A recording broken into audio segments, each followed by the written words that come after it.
I am live. Well, welcome in, family. I hear Gunna Sports Entertainment. First one here, my friend. Hey, this is your man, not your boy. Go black to Africa. Hey, let me do my little banner thing here, too. I haven't done my brand in a while. Um, I'm settled in now, but let's do that.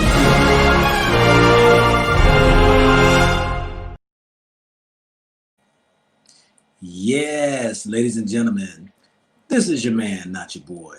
Go black to Africa. How's everybody doing this evening? I hope all is well. Feel like my oops, wrong side. Which way am I pointing? Yeah, right we go. Yeah, little painting up there. Got myself into my apartment. Yes, settled in. I have got a great place and a great deal that is definitely pleasing. I'm very satisfied where I am, and nothing like getting out of the suitcase. I've been in a suitcase, you all, for October 29th. I took off to America, from America, excuse me. Miss Wog Daily, greetings from San Diego. Yeah, let me get the shout outs real quick because I know, hey, everybody likes to be mentioned every now and then. Miss Giselle Moore, hey, welcome in. Appreciate it. Miss Wog Daily, Lady Diva X, evening from, I can't see the small thing that looked like a Ghana flag and a British flag, I think. Sun Kiss Felicia Edwards. Hello, everyone. Dania Beach, Florida. Okay. Hello, hello, hello. Yes. Who else got it? Scooby Doo. Hey, bro. Yeah. What's happening?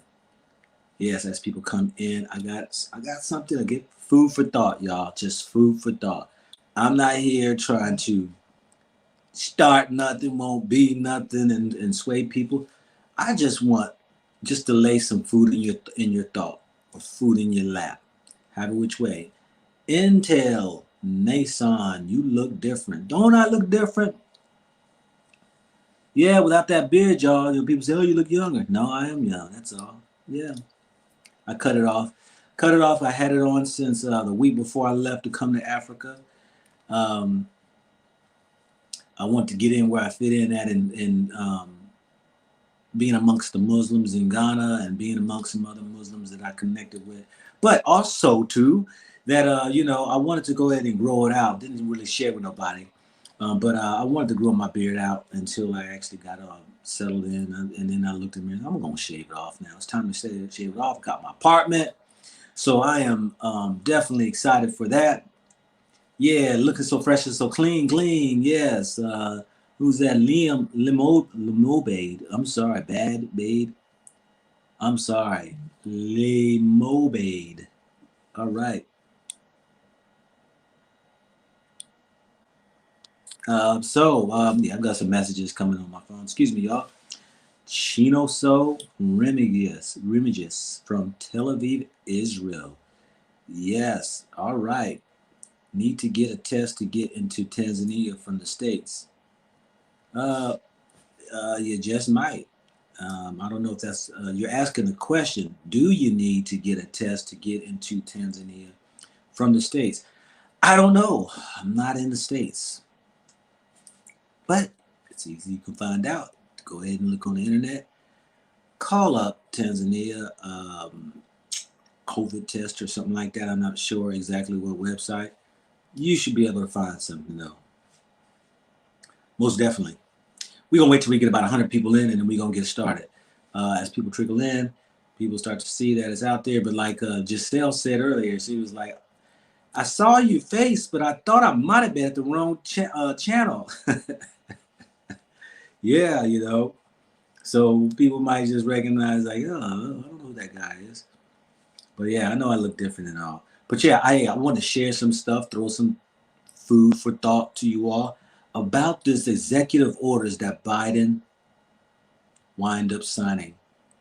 And I want to just open your eyes to some things that you just may not know. Just may not. You might, because I know people really on my channel here, it seems like, man, there's a lot of sharp people out here. People are definitely are aware of what's sometimes going on around us. And you know, it really makes me feel good that, you know, especially people are up on some of the tricks and the schemes and scams that are going on within the societies that they live in the Western world. So, yeah, we go get into this right here real quick. We got about 25 more people. Let me get some shout outs here. The Harian Asante Sana. Hey, I thought I might have heard my door. Somebody knocking my door. Yeah, Asante Sana. Yeah, Karibu. So, welcome. Nairobi is the best city in Africa. I like the vibe. Hey, Ahmed Dual. Okay, so you know, there goes somebody right there just trying to. I call it that's a troll bait right there. That's troll bait right there. But everybody's entitled to their opinion, you know. But sometimes people want to say things to strike a conversation. Sometimes it's lonely out there, y'all. You know, because you know how it is. People throw a bait out there. You know, they try to get it started. This is the type of folks right here. You know, they throw the bait out there, and then all of a sudden everybody just goes right into the conversation. I wonder how many people are going to stay up on just listening instead of getting caught up in those so-called sidebar conversations that really ain't giving food for thought. Sometimes, just sometimes. Habari, hey, okay. Habari is a asubui. Okay, all right. Good morning. Jermel Lewis says, "Good morning." You know, I'm trying to learn these words as they, you know, as they goes on. But the neighborhood that I'm staying in now, I am totally around my Tanzanian brothers and sisters out here. You know, definitely. Hello, brothers. Greetings from Eswatini. Eswatini. I might be mispronouncing that.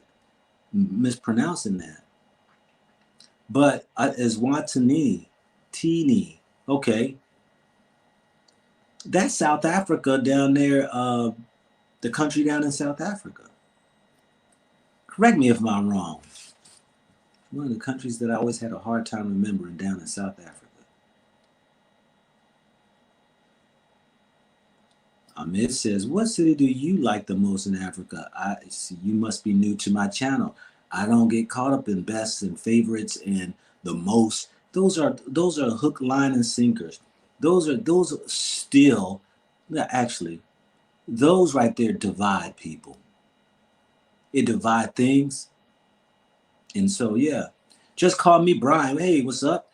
How many subscribers you now have on your channel, bro? Just curious. What do you say? Guess. Hey, I might do that right there. I might do that right there as giving away a prize. Yeah, we might do that.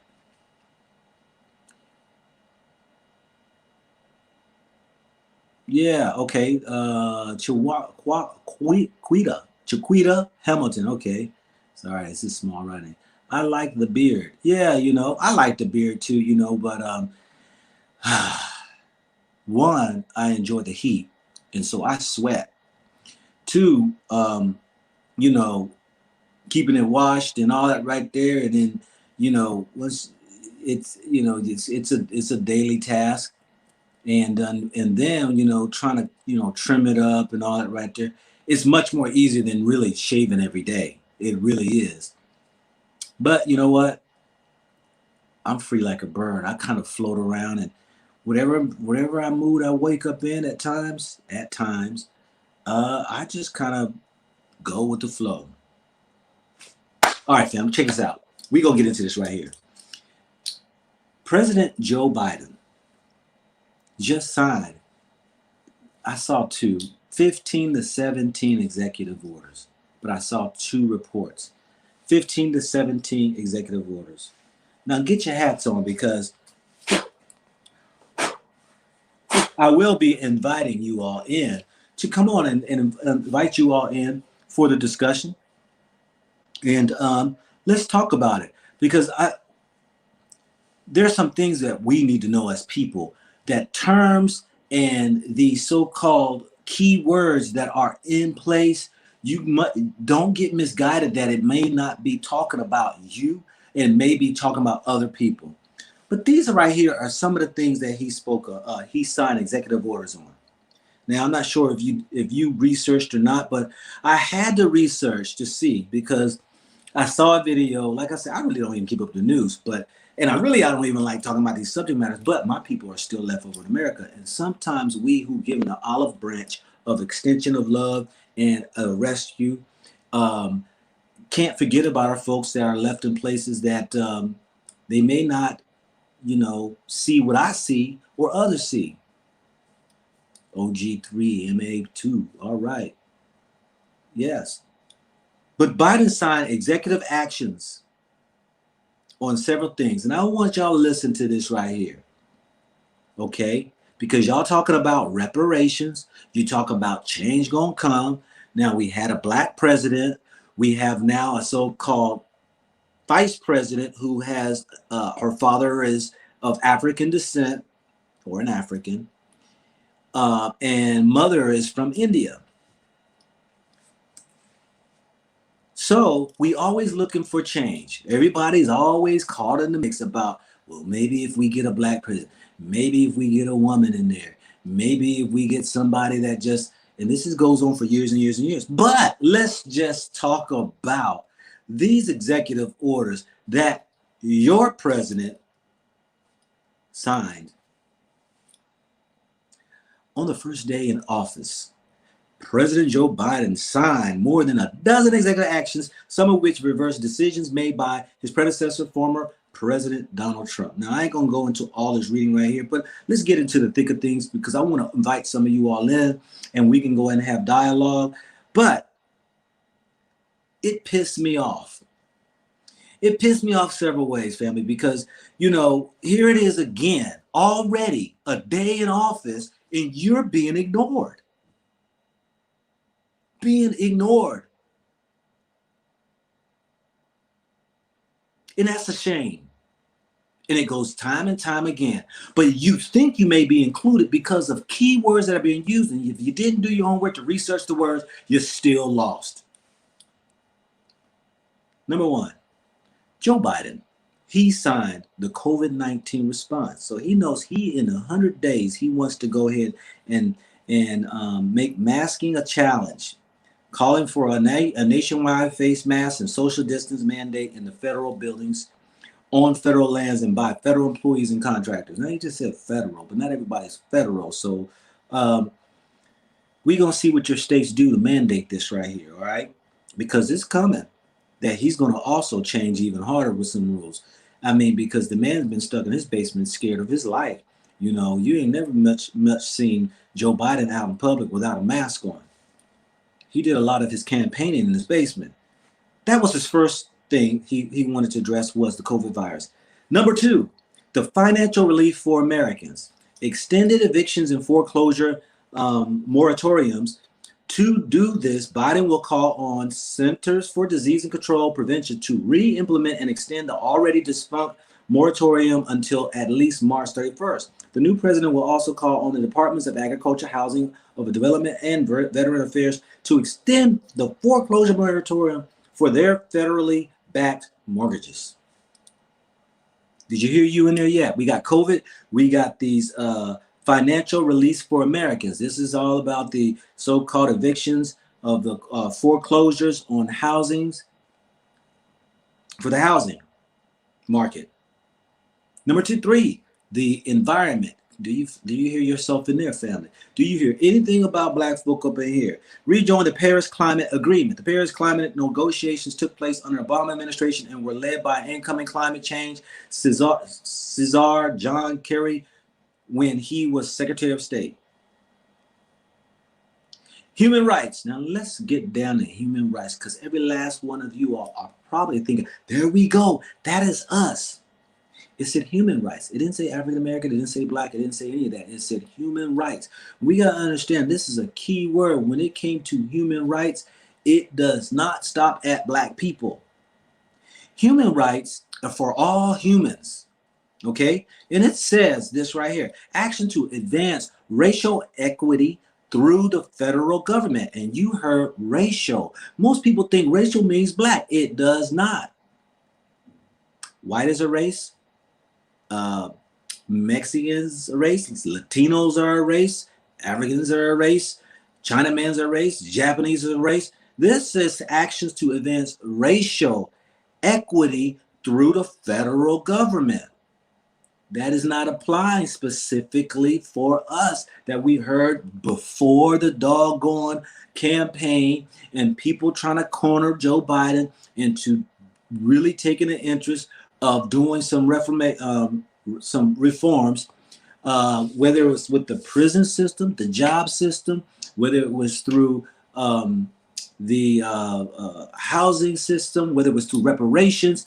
This is what so-called your leaders or your people you admire was trying to get Joe Biden to recognize and be on point with this.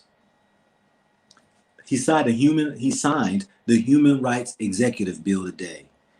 It further says that, for example, with the executive action, the Office of Management and Budget will analyze if federal money is equitably distributed in communities of color and other places of need. Now, you think that might be applied to you when you hear the word color. Yo, there we go. There we go. No. Let me read you the definition of what America considers who to be color. All right, let's see here. Term persons of color, people of color, persons of color. Let's see here. Where we are at here. In the United States, people of color include African Americans, Latinos, Asians, Natives, Pacific Islanders, Middle Easterners, multiracial Americans. Now you would say, but it did mention African Americans. It did, but you have to understand this too. Nothing is going to be set for specifically the black people. There's nothing that's going to be set or has been set specifically for black people. You might say, aha, that's not true. Please, somebody share with me in the chat, what is there a so-called executive order or any law that is specifically for black people?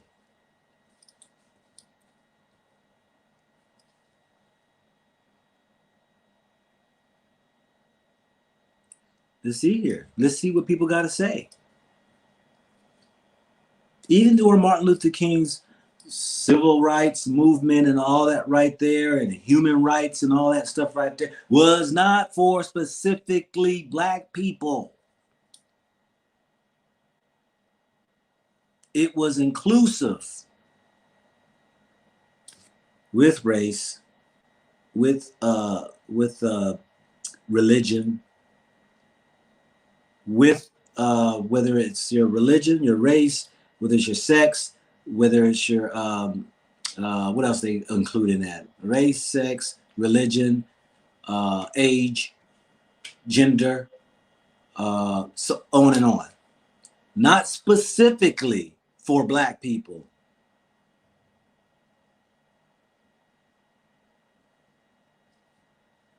Let's move on. But now we're going to get into some specificities, family, to really see, does executive orders can be specific for people? Because what I just read, I haven't found us in there. Because the trick words, when you hear color, I just read what the definition of America would call color. People of color are African Americans, Latinos, Asian Americans, Native Americans, Pacific Islanders, Middle Easterners, multiracial American. It can go on. where you think that, wow, he was so thoughtful, he kept us in mind. No, I'm telling you, that is not how it goes. For those joining in, human rights do not apply to black people. It says actions to advance racial equity through the federal government. There are white people as a race. And I just read color. These are code words or keywords that we get stuck on thinking it means black, but it does not. Then he came and signed an executive order for immigrations. Defend Dreamers program for undocumented young Americans. Undocumented. Mr. Biden, in this executive order, calls on Congress to grant permanent status and a path to citizenship to Dreamers, almost 1 million undocumented young people who were brought to the country as children and shielded from deportation by President Obama. The Trump administration challenged the law, but the Supreme Court upheld it. We've been in this country for how many years? And they are protecting those who haven't came in the right way and write an executive order for those undocumented people who have jumped the fences, swam in the water. Now, don't get me wrong. I'm not against anybody who come into America. Hey, if that's your thing and you're trying to find a better way of life and you think your country is all that great, I am not mad at you. Jump the fence, swim over, go in the boats. I'm all for that. But what I'm saying is this right here. Ain't it mighty funny? You got to focus on undocumented people, but the people who are documented, who's been here from the beginning, who built the country, as y'all say, who has been here since the beginning of time, who's brought their innovative minds, who's created and was leaders in giving ideas to the so-called Europeans to make them billionaires and trillionaires, and yet you sign an executive order for immigration. This is specific people. When human rights is not specific for us. So he signed the COVID-19 response. He signed the financial relief for Americans. He signed an environment that was rejoined the Paris Climate Agreement. He signed the human rights executive order, which was for all races, for equity.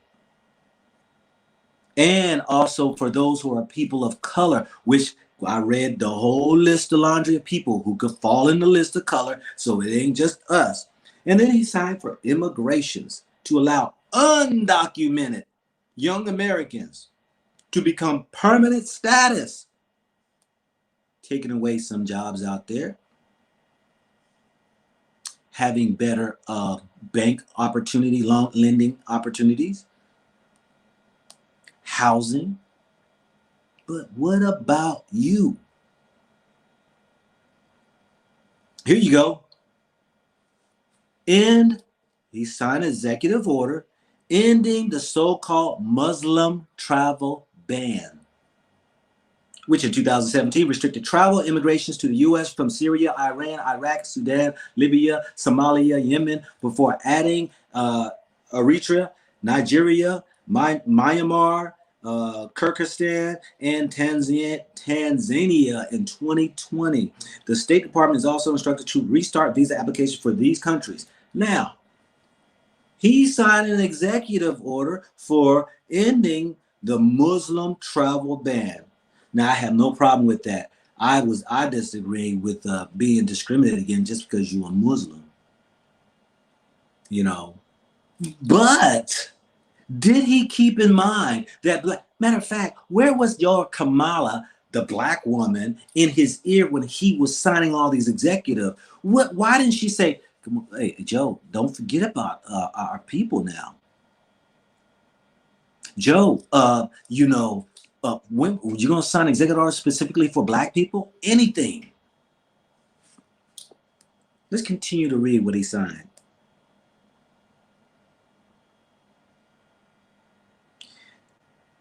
He changed the Trump's arrest priorities for immigration and custom enforcement. He changed regulations, freezing last-minute Trump administration regulatory actions. He also formulated executive branch ethics doctrine. Mr. Biden wants every executive branch appointee to sign an ethic pledge. The pledge also demands federal employees promise to uphold the independence of the Department of Justice. The executive order outlines state. Now, these are just a few that were key. Let me just name off a couple others. He signed an executive order to ban military service for transgender Americans and reversing the Mexico City policy. Let's see here. Yeah. Now tell me, where did you find you in that? Black folks, Africans, African Americans, whatever you want to call yourself. Where did you read? Because we get twisted with human rights and color, and we think, oh, he's talking about it. No. You know what? Me and my wife found out a very important thing being amongst some white people. When they don't consider blacks to be minority, it's the other races. That was my eye opening when they say, okay, who are you specifically speaking of when you're talking about minorities? They talking about everybody else who's coming into the country except for us. They consider us to be part of the so-called mainstream people, been here for all these years, and yet we're not the minority. It's those who have less numbers than us. Whites, Hispanics, and blacks, they consider to be the majority. So we got to be careful with these words because we think we're included into these colored people, the human rights. And you can't find yourself in his first day of signing an executive order. I heard, I saw actually the video of his inauguration. Only when he got up to speak, excuse me. When the only times he got up to speak. So, he didn't say anything concerning the injustice of Black America, concerning, the prison system, whether it's the education system for our children, whether it's business opportunities, bank loans, housing loans, expungements of criminal records, because laws are changing now, and they still got people locked up in life for three strikes you're out in California that got caught selling weed. And then let me say this too. When I saw that inauguration and then he started to speak, I looked up on the internet, and who did they have perform all of the singing the Amazing Grace, the American anthem, and all that right there? Garth Brooks, and they had J Lo, and having Lady Gaga. This was the Good Old Boy Network, the Good Old Boy. If I think J Lo, okay, do you want to take J Lo on our side? Take J Lo on our side. I'm just saying. Well, they had a sister that read a poem or something. Okay, but what I'm saying is right here, family. Where do you find yourself in executive order? Where? All that he signed, I could not find us anywhere. I couldn't find us anywhere. No initiatives, no anything. I couldn't find us anywhere. And that's a shame. Let me go ahead and put the link in. Somebody come on and, you know, share your thoughts. If you're coming in and you come in the back room, please, you got to show your face, all right? You got to show your face if you want to be on, okay? I haven't opened up my set yet for white folks, because there are going to be some topics of hearing what they got on some topics that might come to mind, you know. All right. There again, if you come in the back room, you got to show your face. You can take it off after I see it. I know, but I'm going to need to see your face before you're allowed into chat. So let me go ahead and put this link out here.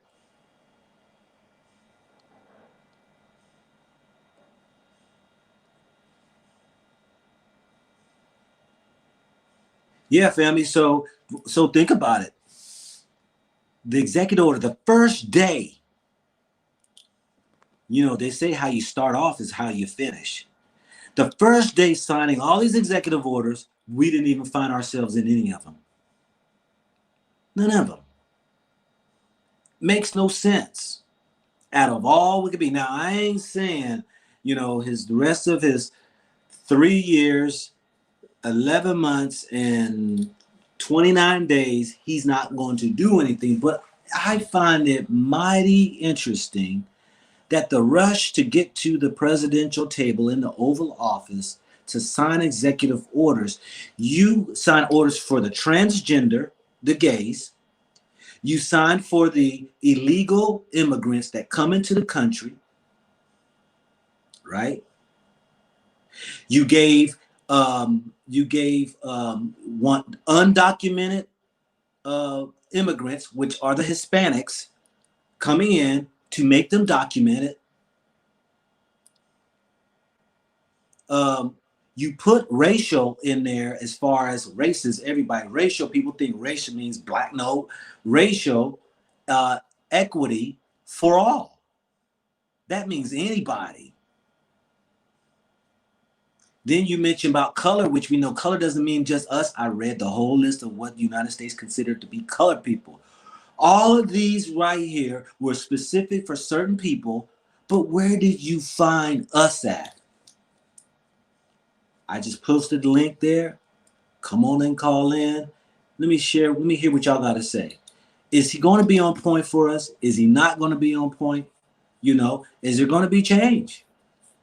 Because it's mighty, it gets me when I see these so-called black senators, these black government officials praise him like, oh yeah, we're so glad Trump's gone and we got the man in and it's going to be great, this and that. And then they start singing the old Negro spiritual songs. See, I'm doing this because this right here is the cup. Remember, get out the cup.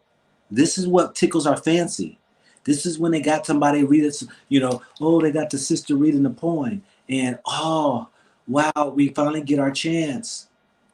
Everybody gets all caught up in their emotions and thinking that, yeah, we're going to have it now. Trump's gone. Black folks going to rise. And the first day he's in office, he made way for the transgender. He made way for the Mexicans, right? He made way for, what was it? The undocumented Mexicans, rather.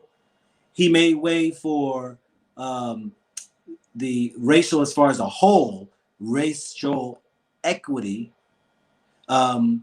He signed executive orders for the Muslims to be able, the ban to be lifted. That's right, I forgot about that one. The ban to be lifted.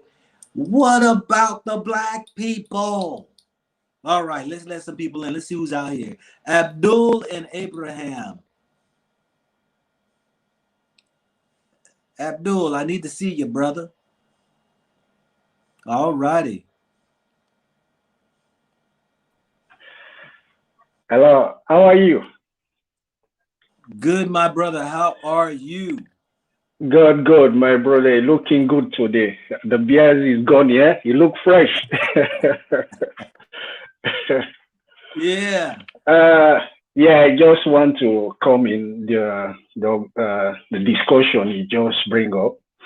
That is a good observation. You know, when people say that common sense is not common, even you have PhD, if you don't have common sense, you're gone, my man. The observation is very correct. You're already on point.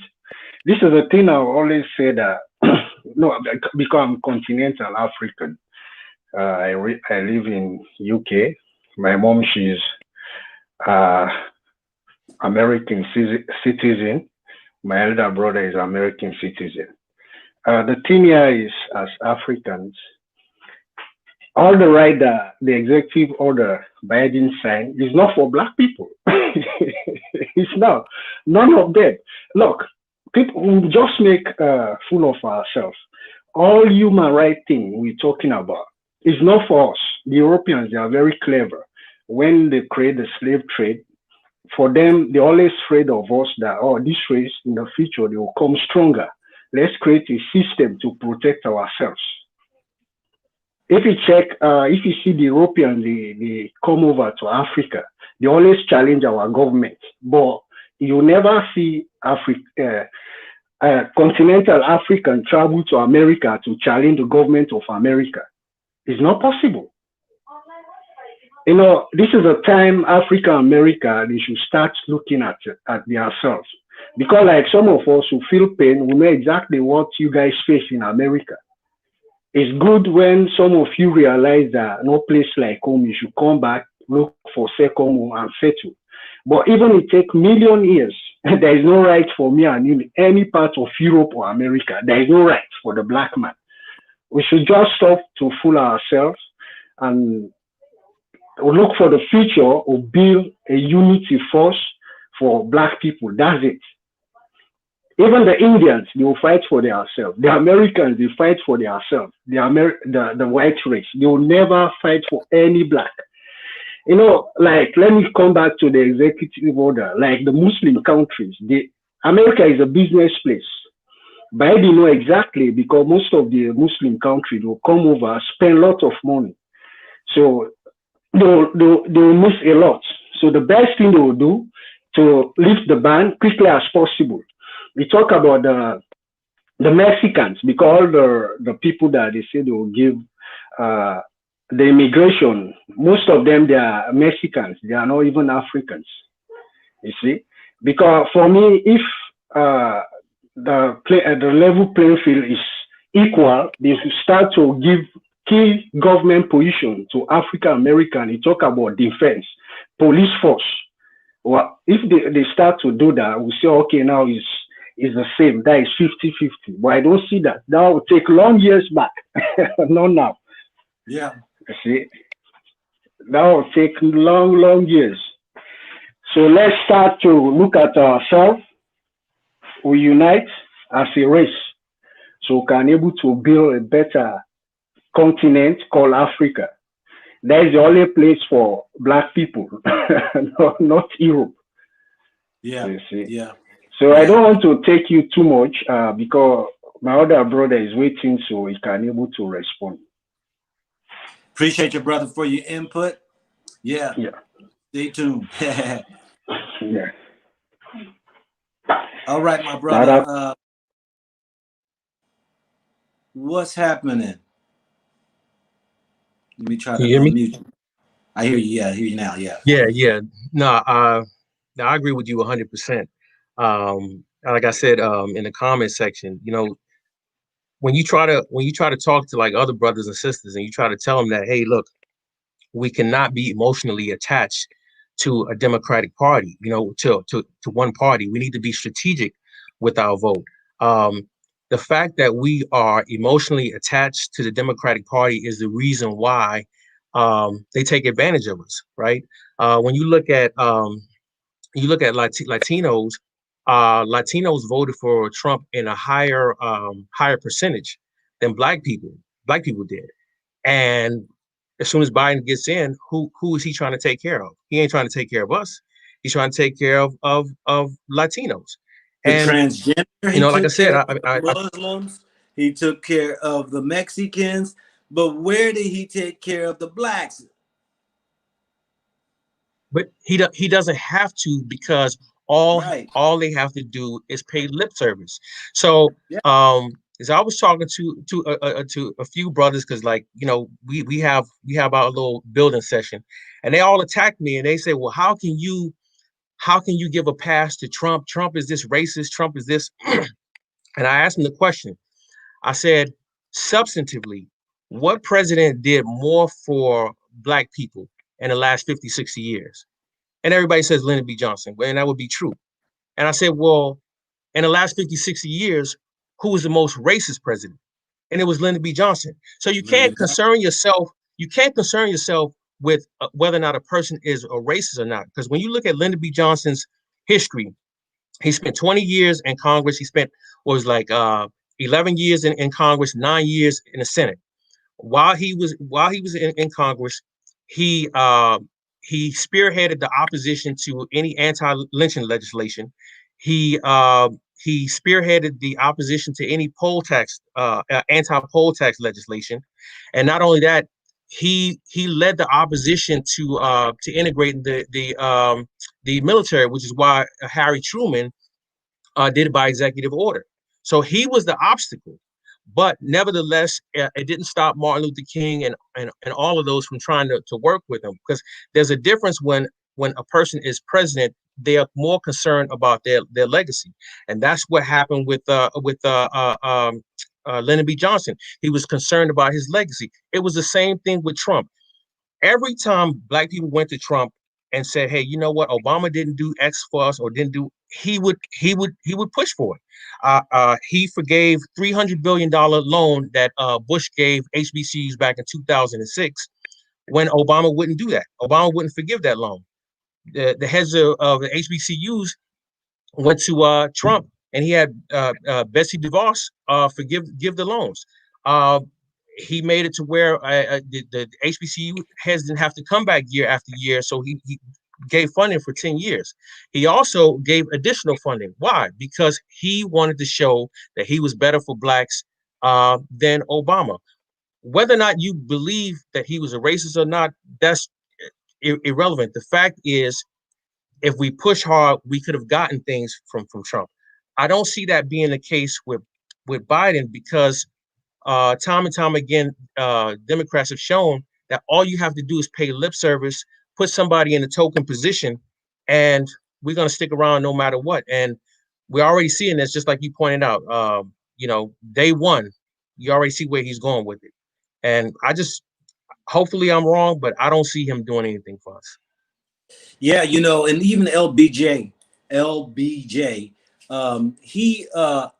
he was in a tough situation to where he had to lay his hand out for the support of blacks.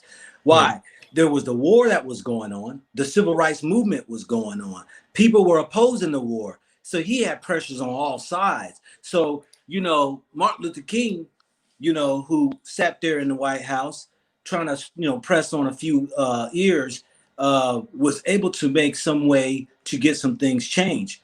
But LBJ, LBJ, he was in a different situation. And I think he had to fold his hand. But you're right. These presidents really, they use these code words, they use these terminologies, these linguos, to where we get all fancy and tickled thinking that they talking about us when you're using words like, race discrimination. No, fools, that does not apply to us. There are many races in America, race of people in America. When you hear color of people, that's why I read off the list. Look, this is what America considered people of color, persons of color, colored people. It is not just black folks. It's these other folks that are coming into the country who've been established, gotten the citizenships, and this is their focus. And so we got to wake up and stop thinking that, hey, just because some key words and terminology is used, that it means applies to us. But I had to do this right here, Abraham, because of the fact that we got to wake people up. Look, 15 executive orders that he specifically went for the ban of the Muslims, changed the ban from the transgender going into the military. giving documentation, citizenships to the Mexicans, you know, the undocumented people coming in, giving them citizenships. And then it's like, you know, as far as the civil or human rights point of it is that that's across the board as far as just having rights for all people. But where did he get specific? And that's what people need to open their eyes to. This right here, the first day in, like I said, you know, typically how a man starts off is how he's going to finish. You know, he could have made a big impact by doing at least something mentioning us in our own category, being that he had been confronted by many of people before his campaign started, or even during his campaign, saying this is what the black people want and this is what we need. And then he entertained it, and he's going to go ahead and shake his head and say, yay, but time's going to tell, because time tells on everybody. He um he's pretty much following Obama's lead, because when you look at Obama's record, it was pretty much the same thing. Like if you go to I guess like the White House gov.gov, the archives, it was the Yeah. same thing. You look at Obama. When it came to women, he pushed for Lilly Ledbetter Act. He pushed for equal pay for women. All kind of executive orders to prevent discrimination in the workplace, which is great. He did the same thing when it came to he really pushed for the gay and the LGBT group. He gave he ended the Defense of Marriage Act, which allowed it to go to the Supreme Court and for them to strike down the Defense of Marriage Act, allowing gays to get Get married. to marry. Yeah. He also ended, pushed to end Don't Ask, Don't Tell in the military. So that was repealed under his watch. Prior to the Defense of Marriage being struck down, he wrote all kind of executive orders to treat same-sex couples within the federal government the same as married couples. When you look at what he did for Latinos, he pushed for the Dream Act, and then he did an executive order for DACA. Where he fails is that you don't see anything for black people other than he commissioned a bunch of studies to do studies on race. So you can't point to what he did specifically for black people, and now it seems like Joe Biden is following in the same down that same track. Yeah, I tell you, it's just people just need to wake up, man. And hold 1 second, let me see my guest who's coming. Almany, I need to see your face, Almany, if you want to come in.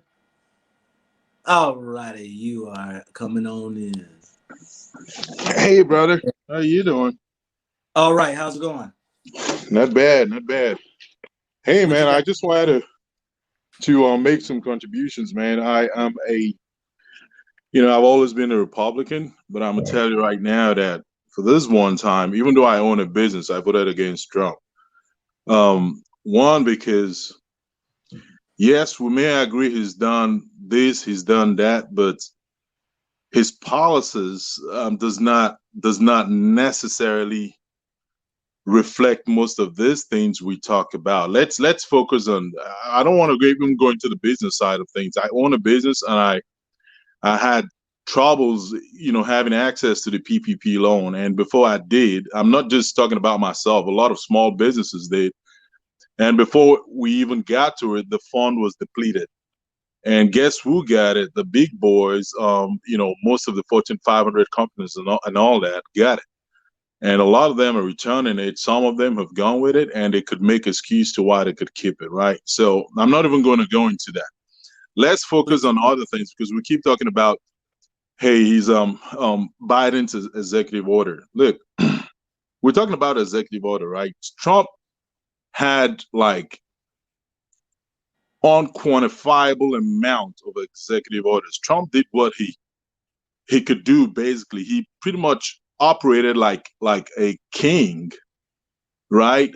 Throughout his term, he signed off on things. He didn't even have to put it through the House, and at one point he had majority of the House and still went ahead, and so he was pretty much getting it whatever way he wanted. And this government has just stepped in, right? Trump had a policy that criminalized a country like Iraq, for instance, that prevented them from coming to the U.S. Do you know what we did in Iraq, bro? So how could you go over there? How could you go over there and mess things up and then ban them from coming to the U.S.? I mean, that is effed up. And then we're best friends with Saudi Arabia now. Do you know how much crazy stuff they've done around the globe? I mean, we talk about these things and we don't even realize the implications. It's all about the money. And then the other thing too I was gonna talk about is we're talking about his executive orders on immigrants, right? These are not new immigrants. These are Trump didn't chase these guys away.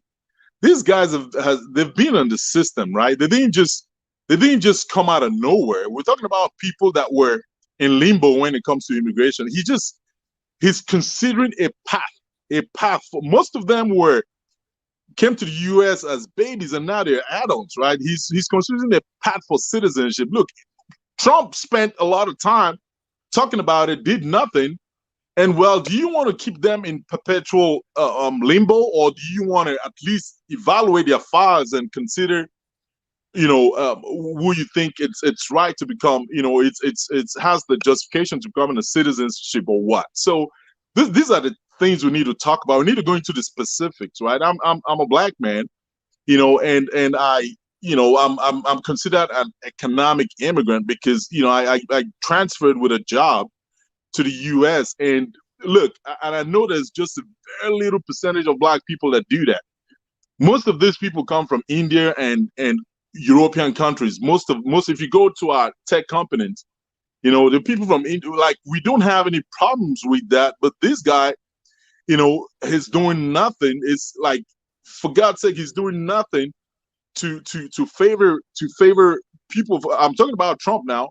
To favor, he's even putting a ban on people from where I'm from, and then allowing his favorite countries into the country. So I mean, this is just an executive order. That's pretty much what I'm saying. And the government had just stepped in. Of course, he can. What he tried to, like, let's talk about the Paris Accord. Let's talk about things that even affects Africa, like the change in the weather, right? The way. Hey, but this is what I tell my people, Almany.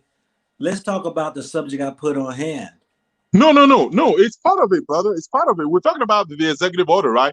And the Paris Accord is part of it, right? So how do you pull out of something that binds all the country to good practices, like when it comes to environmental control and the impact assessment and all that? How do you pull out? That's what Trump pulled out of the U.S. out of. I mean, if anything, we want to, be in such organizations, and then if we have problems with some of the lingo, we can call all the member states to the table and, hey, let's do this and that. But pulling us out of the Paris Accord was totally unnecessary, right? And then the other thing too is World Health Organization. Dude, who pulls out? Who do you think suffered the most from COVID and all the stuff that's going on in America? The black community, right? So if anything, we should be part of World Health Organization, and then we're the biggest financiers of WHO. We can call them to the table and tell them, hey, we got to change this and that. But this guy, your previous administration didn't care, because why? Black people were dying the most, and to him it wasn't the priority. In fact, for the longest time, he was calling this shit a hoax. So I'll say this, Dominic. I'm gonna say this right here, brother. I'll say this right here, all right? I'm going to still act the subject at hand, and that's Biden. Trump's gone. There ain't nothing you can do about Trump.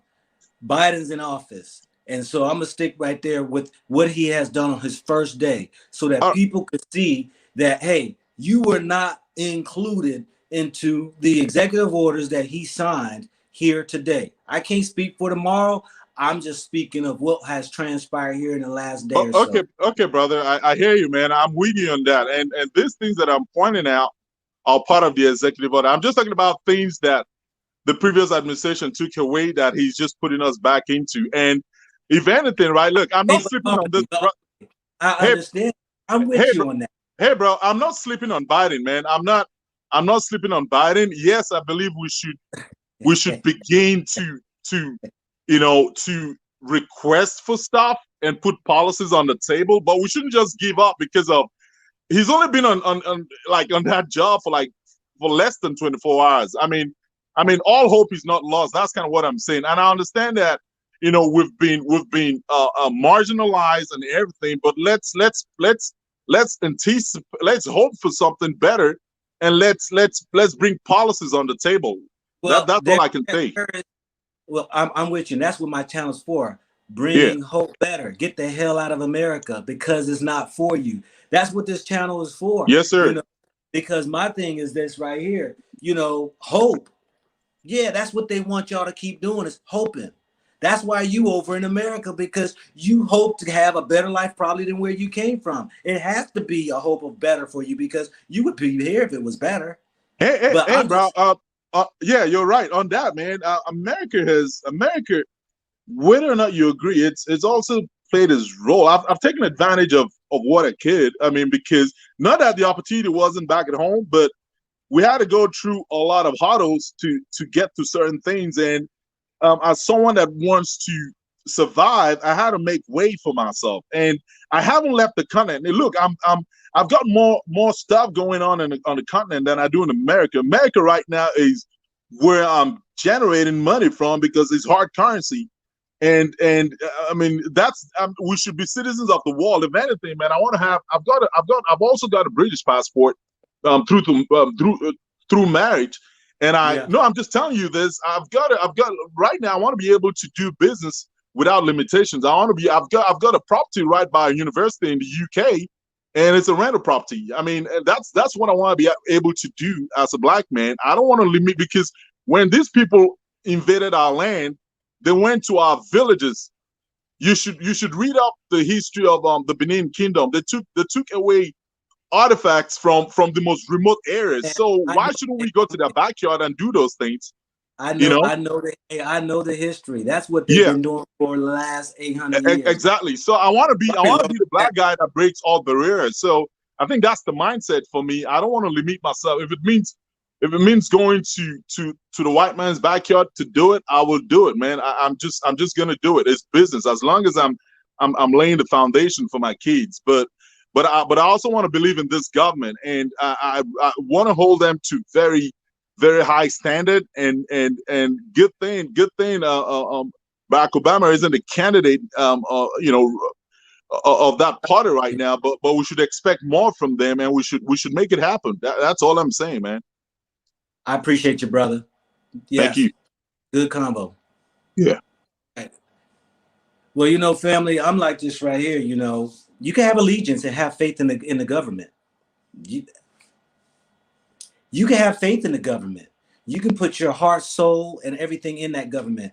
But Armory doesn't understand, because Armory's new to America. He ain't walked 54 years like I have. See, he hasn't got crushed yet. He hasn't gotten tired yet. So all he sees is money. He's seeing opportunity to make the money so he can make way for his kid. Am I against that? Nah.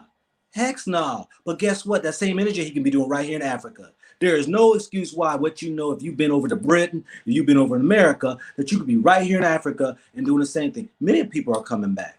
And I understand. There's nothing wrong with taking resources out of America to bring it here. That's what they're doing, taking resources out of Africa, taking it right back to their countries. So I'm not saying that at all. But I'm saying if you're going to defend and you call yourself a Republican, you already now being brainwashed. You already now getting, you already mesmerized. The teacup. They got you hooked already. Calling yourself a Republican, to label yourself, identify yourself in such a government.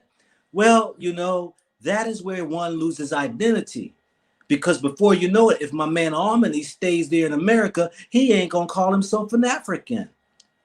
Believe it or not, stay there long enough, Harmony. I got love for you, brother. But I'm here to tell you, I see it all the time. So I'm talking about the subject matter at hand for those who are been around long enough to see the truth that, look, freedom is way beyond money making. Way beyond money making. Everybody should know that. A whole lot of people who come living in Africa, being under oppressed, suppressed, a regime of colonizers should know freedoms have been taken. But the thing about it is that it's a different freedom that has been taken than what we there in America. I see it time and time again. Man, I've met more Africans out here that are suppressed, depressed, grown men and women having hard times to be able to mentally think to a level that I think, how old are you? I ain't saying all African, my brothers and sisters, but I'm saying it surprises me that some of these men out here act like little boys. Yes, sir. No, sir. Yeah. Dip that. Do. No. Look, this is going to be controversial and it's going to be hard on some people. This is my observation. Woman told me yesterday in the hotel I stayed. I got there at the hotel and she was helping me with my phone, right? I asked her, I said, do you know how to help me with the M-Pesa? You know, that right there is an app system where you can pay money to, to services and to, businesses or, restaurants and stuff like that. And I asked her, can you help? Do you know how to, do this thing that I was trying to do with my M-Pesa? She said, yeah. Well, she gets in there, doesn't know what she's doing. I started laughing. I said, wow, look, why did you tell me yes and you can't? Because then she tried to refer it and call somebody on the phone. She said, listen to this right here, what she told me. We have been trained to always say yes, to be able to try to help a person out. I said, what you mean you've been trained? That's how we've always been trained. Who is we? Are you talking about your job? She said, no. I'm like, huh? And it made sense. Because we're talking about mentality still. We're going to stay right here, the mentality. When you have a colonizer who's over the people and you got to lie, sneak, yes, yes, yes. That's the problem with some people I see, the YouTubers, who every time you ask, anytime I've asked most of the brothers and sisters here in Africa, can you do? Majority of them says yes and don't have a clue and will attempt to do it. To fake it till you make it. So I'm just saying for Albany, keep living in America, do your thing, man. Hey, you got your dream. I'm not trying to rain on your parade, not at all. But I'm saying this right here. You called yourself a Republican. You called yourself, you said you had faith in the government, which is ruled by white people, which what you already mentioned the history that they have done to your village, to Africa, to us, to the world, and you still want to have faith in them? This right here is what happens when you go to America and you've been there too long. You will continue to wait, as the word you said was hope. Hope. Hope. Okay, I understand. You're new there. You're new there. So I get it. I get it. I definitely get it. But there again, too, Pit family, I'm not sure, for those who want to hear and see, and there's just those who choose not to. That's okay. You got your own life to live. But I'm sitting here right here. Like I said, I'm a word in the wind because I see the truth. I know the truth. And what is the truth? Truth is based upon my own understanding and experience. And I've seen it, not just for myself, against other people. What's up, Abraham? Go ahead, bro. I know you want to come on in, chime in. What you got? Oh no, I was saying that. No, like you're 100% spot on, and I agree that we shouldn't be placing labels on ourselves, whether as like Democrats or Republicans. We should be a swing vote, and we should use that as leverage. And the problem is too many of us are not using our vote as leverage. When you look at this past election, Black people are responsible for Joe Biden winning the nomination, right? Because it was going to be a battle between Bernie Sanders and his folks. But when Jim Clyburn came out and played Kingmaker in South Carolina and said, hey, he's throwing his weight behind Joe Biden, then it was a wrap. And then when you look at at black people in Milwaukee came out in high numbers. Joe Biden won Wisconsin. Black people came out in big numbers in Philadelphia. Joe Biden won Pennsylvania. Black people came out in big numbers in Atlanta and Savannah and Augusta, and he won Georgia. If there was ever a time, that it should resonate with any president that, hey, I need to do something for these folks, I need to put them first, it would be now. But look at what he does. The first thing he does, his focus is on illegal immigration and the Latino American community. And the thing is, but this has been going on for, definitely in the case. And this thing has been going on for a long time, because when you look at all these other civil rights groups like the National Organization for Women, the National Council for La Raza, look at when those organizations were created. They all happened after the passage of the civil rights movement. When we started making traction, then all of a sudden everybody came out with their movement. Latinos in this country were not, there was no category called Latino. They were considered white. And there's a group called LULAC, who in the 30s, they pushed for Mexican Americans to be considered white, and they were considered white. They were not considered Latino or Hispanic. A lot of them call themselves white. I know a whole lot of them jokers could put them on the check mark on the thing white. Right.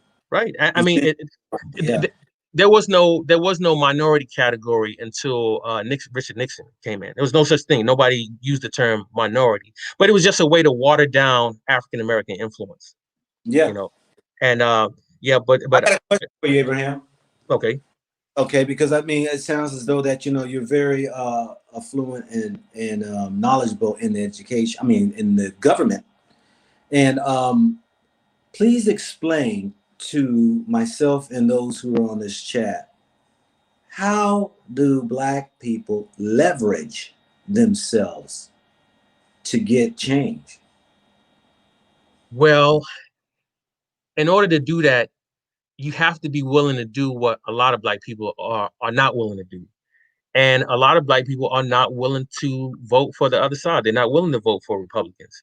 But you have to show that you're not loyal to any one particular party, that you're loyal to an agenda. In 1970, what was it, 72, I think, or 71, the Congressional Black Caucus, their motto was, we do not have any permanent friends, we do not have any permanent enemies, we only have permanent agendas.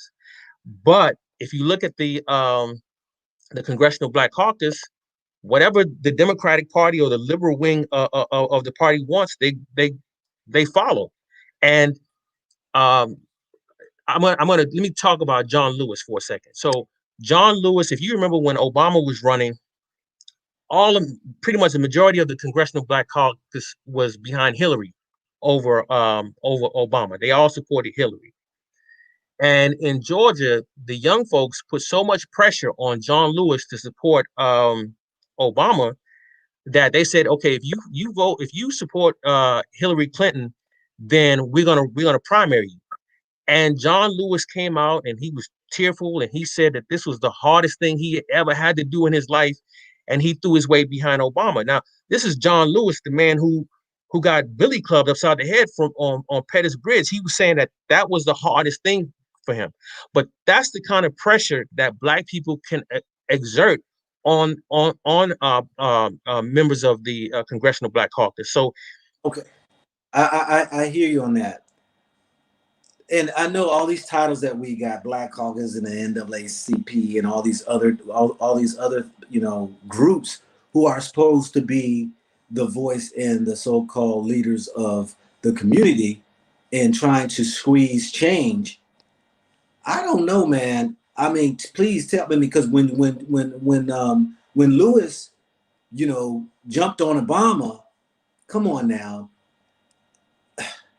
It's almost like, to me right here, right? Okay, because people want to talk about who do you vote for. I say this right here, look, I don't care what side you are, Democrat, Republican. You think you're going for one party that's better and it's going to suit you better, do well by you. At the end of the day, Democrats, Republicans go out to dinner together, they drink their wine together, they screw each other's wives and have these parties and all this stuff like that. Right. They're friends at the end of the day.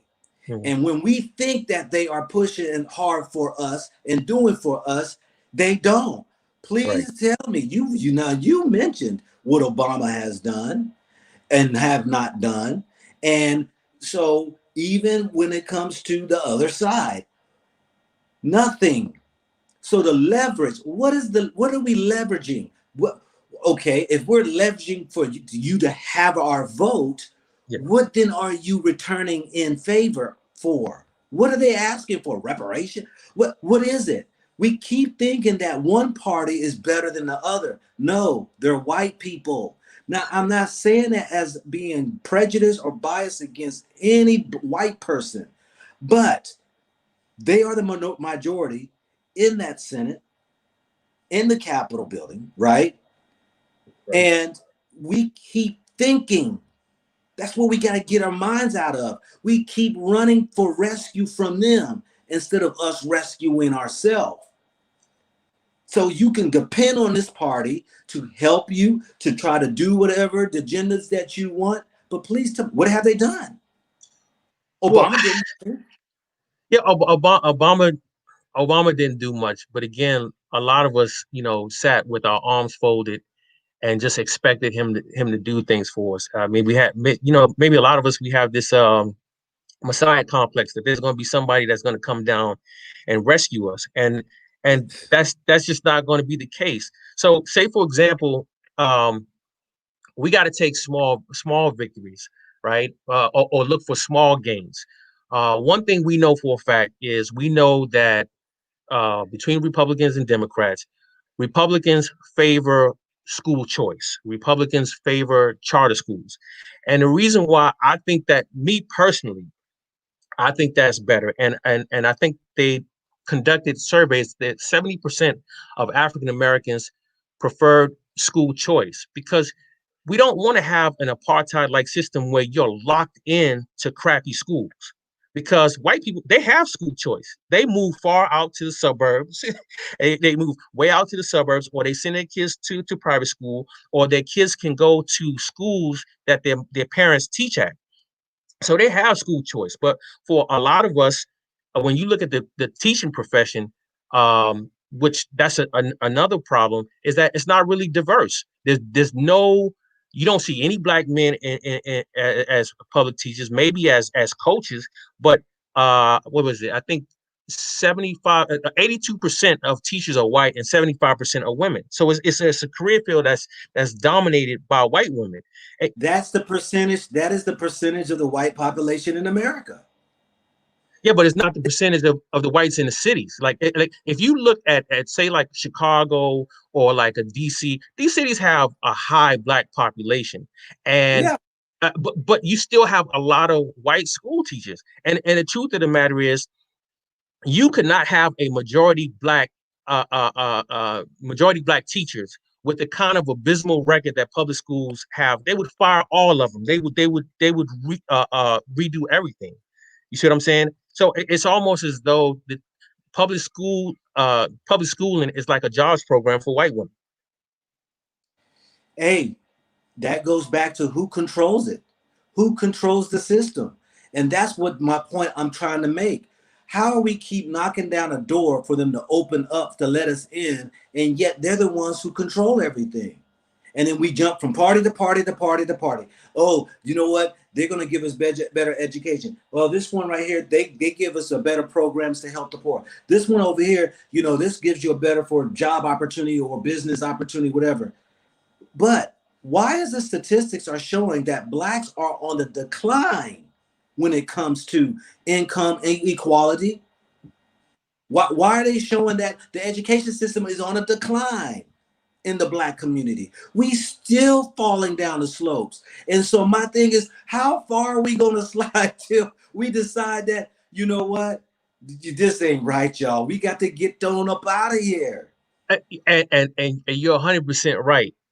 But I would also say that we have to be You careful. like We to have say I'm right. No, I'm saying you're 100% right on that eventually, whether we do it now or whether we do it later, the goal should be to make the exodus. Some people are going to wait till they retire, so at least they have some they have an annuity coming in. which makes sense because in most places in Africa, man, $1,000 a month, man, you living pretty good. But no, and I'm sorry, I forgot my point because I jumped on you being Well, right. But let me say this right here. You're right. Look, I'm not calling for a mass exodus. I'm not at all. I would love just to hear. I would just love to hear it come across the tables of the White House that, hey, we have on the table an agenda that the African Americans wanting to leave America. Matter of fact, we'll even establish some type of initiative or what have you, because of the fact that, you know what, if we're going to do anything for them, give them the opportunity to leave. Matter of fact, give them a severance package. You know, let's not call it reparations. Call it a severance package. You worked here all this time, and you know what? We're going to give you a little something on that. Now, I'm being a little fictitious, but I'm saying is that everybody is stuck in a place of believing that this great hope is down the road. We're almost there. We're turning a corner. We're almost there. And the only reason why it happens is because the old die out and the new come in. And it's just new, fresh new to them. They haven't pounded the pavement. They haven't experienced it like, you know, in my generation, you know. And all I'm saying is that when are we going to kind of like, okay, hold up. This is way too foul. Because see, when white people know it's foul, you know, we just saw just a couple of weeks ago, they take over the Capitol building. But then when we sit back and watch it happen and we say, man, if it was us, they would have shot us and we'd be dead. Okay, so what you going to do about it? All the complaints, all this stuff right here, what you going to do about it? No different than, you know, when I do my videos out here in Africa and like tonight, people see the white people there. Oh, the white people there, this and that, they're everywhere, this about it right here. Well, what you going to do about it? They're taking over your enjoyment. What you going to do about it? You're going to stay right there in America, stay right over there in Europe, stay right over there in Canada, stay right over there in Central, wherever they are, and you're going to go on as business as usual. But, you know, it is what it is. It is what it is. Yeah, I mean, and like I said, we fall for the propaganda, and so sometimes I see Maximilian coming. So sometimes we got to be careful with what they put out in the media. Say for example, like every year they'll conduct studies about the academic gap, the gap between whites and blacks, and they do it every year. And sometimes, to me, I think it's meant for psychological effect because they never publish that Asians the education gap between Asians and whites, because the gap that exists between whites and blacks, I mean, you have a similar gap between Asians and whites, but they have to frame the narrative to where they're always the ones on top. You know, same thing with this COVID. You know, the Armani was saying about, oh, black people are dying left and right. You know, well, they published the numbers, and I think it was like 49,000 black people died from COVID, when you had like 300,000 people died. The overwhelming majority of the people who were dying are white, right? Yeah. But they're playing a numbers game because they're looking at, okay, well, black people are 14% of the population of the U.S. and they represent 17% of the deaths. So we'll say that they're dying at much larger numbers, since white people represent 65% of the population, but only represent 57% of the death. White people are still the ones, by and large, that are dying from COVID. 80% of the people who are dying are not black. So why is the media keep trying to push this narrative that black people are dying wholesale? It's one of those media manipulation type things that I'm saying that we have to be careful for. And that's what brought me to this subject matter tonight, is that, if, you know, like you said with that, it's that media that has that agenda to paint a picture that may not necessarily be what is. This is the same thing of the picture that I'm trying to expose to people, to say, look now what just happened, this executive order. Nobody's in an uproar. Nobody's saying nothing because people want to go ahead and look at maybe different people looking at wherever they want to look at. But my thing is, hold up now, nah. First day in, and look, Where are we at on the table? This is what I'm talking about, is that we don't really have a concern about if we're on the table. It's about now, oh, Trump's gone. Now we can go ahead and get back to business as usual. I don't know. I'm like you said, the media has their part. I'm utilizing the media to go ahead and just try to bring, like I like to call it, just a piece of the puzzle or the pie, to a people to just say, hey, consider this. Just consider this. Maximilian, what's up, my brother? What's going on, Go Black? Not much, Max, man. What's good with you? Hey, man, I was listening to you. I ain't looking too good. I'm in my truck right now. You don't want to see me looking all oily. So I like girls look at me when I'm good looking. But let me I know you do. Yeah, you know what I'm saying? But let me, Go Black, I'm going to get with you on one thing, though, man, about the Republicans and the Democrats, bro. The difference between the Republicans and the Democrats is, it's an old saying, the enemy of my enemy is my friend. The Republicans are your friend. They hate you on GP. They just don't want to see a brother get nothing, period. Now, the thing about a Democrat is they just as nasty, but they don't mind you getting something. They'll get the thing that I have to say, and I know I'm jumping all over the place. This is what I really want to get to. There's a lot of money out there that Democrats are offering African Americans. We need to get our credit in order, bro. There's idle loans out there for hundreds and hundreds of thousands of dollars. There are PPP loans out there. People are like, well, I can't get a PPP loan because you never filed taxes, because you don't have your 1099s. You know exactly what I'm talking about. So but Max, let me say this right here. You're absolutely right. They put things in place when they know that people are unable to be able to get the money. So it sounds good on paper. Oh yeah, we made opportunities for the people. Yeah, but you did an analysis to know that very few people could qualify for those things that you're putting out there. Well, my thing is, Go Black, this is what I was trying to get to. Yeah. I filed my taxes, even if it's incorrect. I'm Maximilian. They don't know who I am. I tell them what I want to tell them. But I have 1099s. So when I went to get the idle loan, I just tell you, I got $400,000. Okay. Within 3 days, because I had my paperwork. They checked my credit. I'd already got me a secured credit card years ago and built my little credit up to a 700 credit score. They put these obstacles in front of you. You got to learn. In other words, let me put it like this. If you don't know how to play the white man's game, you're going to get played by it. Me and you've been around long enough to know the game. Yeah, you're right. I'm just speaking truth to people. You can sit there and talk about that white man all day long. There's a reason he wants you to have good credit, because he know we don't believe in credit. I ain't going to borrow no money. Everything I get, I'm going to buy. You better, I don't care if you do borrow some money, you better go get your secured credit card for $1,000 and pay that bill every year, every month, and never be late, because it's going to be at some point you're going to need credit, even if you don't use it. And so, to me, we set ourselves up as African Americans that we need to learn how the game is played. The game is played on credit. The game is played on equity. The game is played on paperwork. Regardless, Donald Trump ain't paid no taxes in the last 30, 40 years. None of the rest of the millionaires. It don't matter if you got money, as long as you write it up, bro. Just write it up. Just write it up so I didn't make no money. But if you don't write nothing down, they ain't gonna give you nothing. But they don't come out and tell us that. They don't come out and say, well, you should file your taxes at least, because you're gonna have to apply for a loan from the SBA one day. You're gonna have to have a record of how much business you've done. Even if you're lying, at least have something on paper. But see, white people keep secrets from us. And I've been around enough white people to learn. That's the reason I run my business. Because the way to get a snake is you got to lay down with a snake every now and then. So you're right, man. Hey, I'll say this right here, man. That old credit score, I still say, was put in place to keep other people out.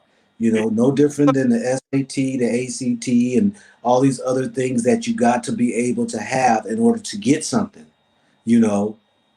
But now, Go Black. Now, look, think about it this. Man, you think just alike.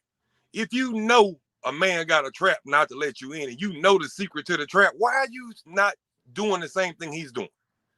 But here's the thing, though. I think, Max, think about this right here. There's still a residue of the effects of slavery still go on.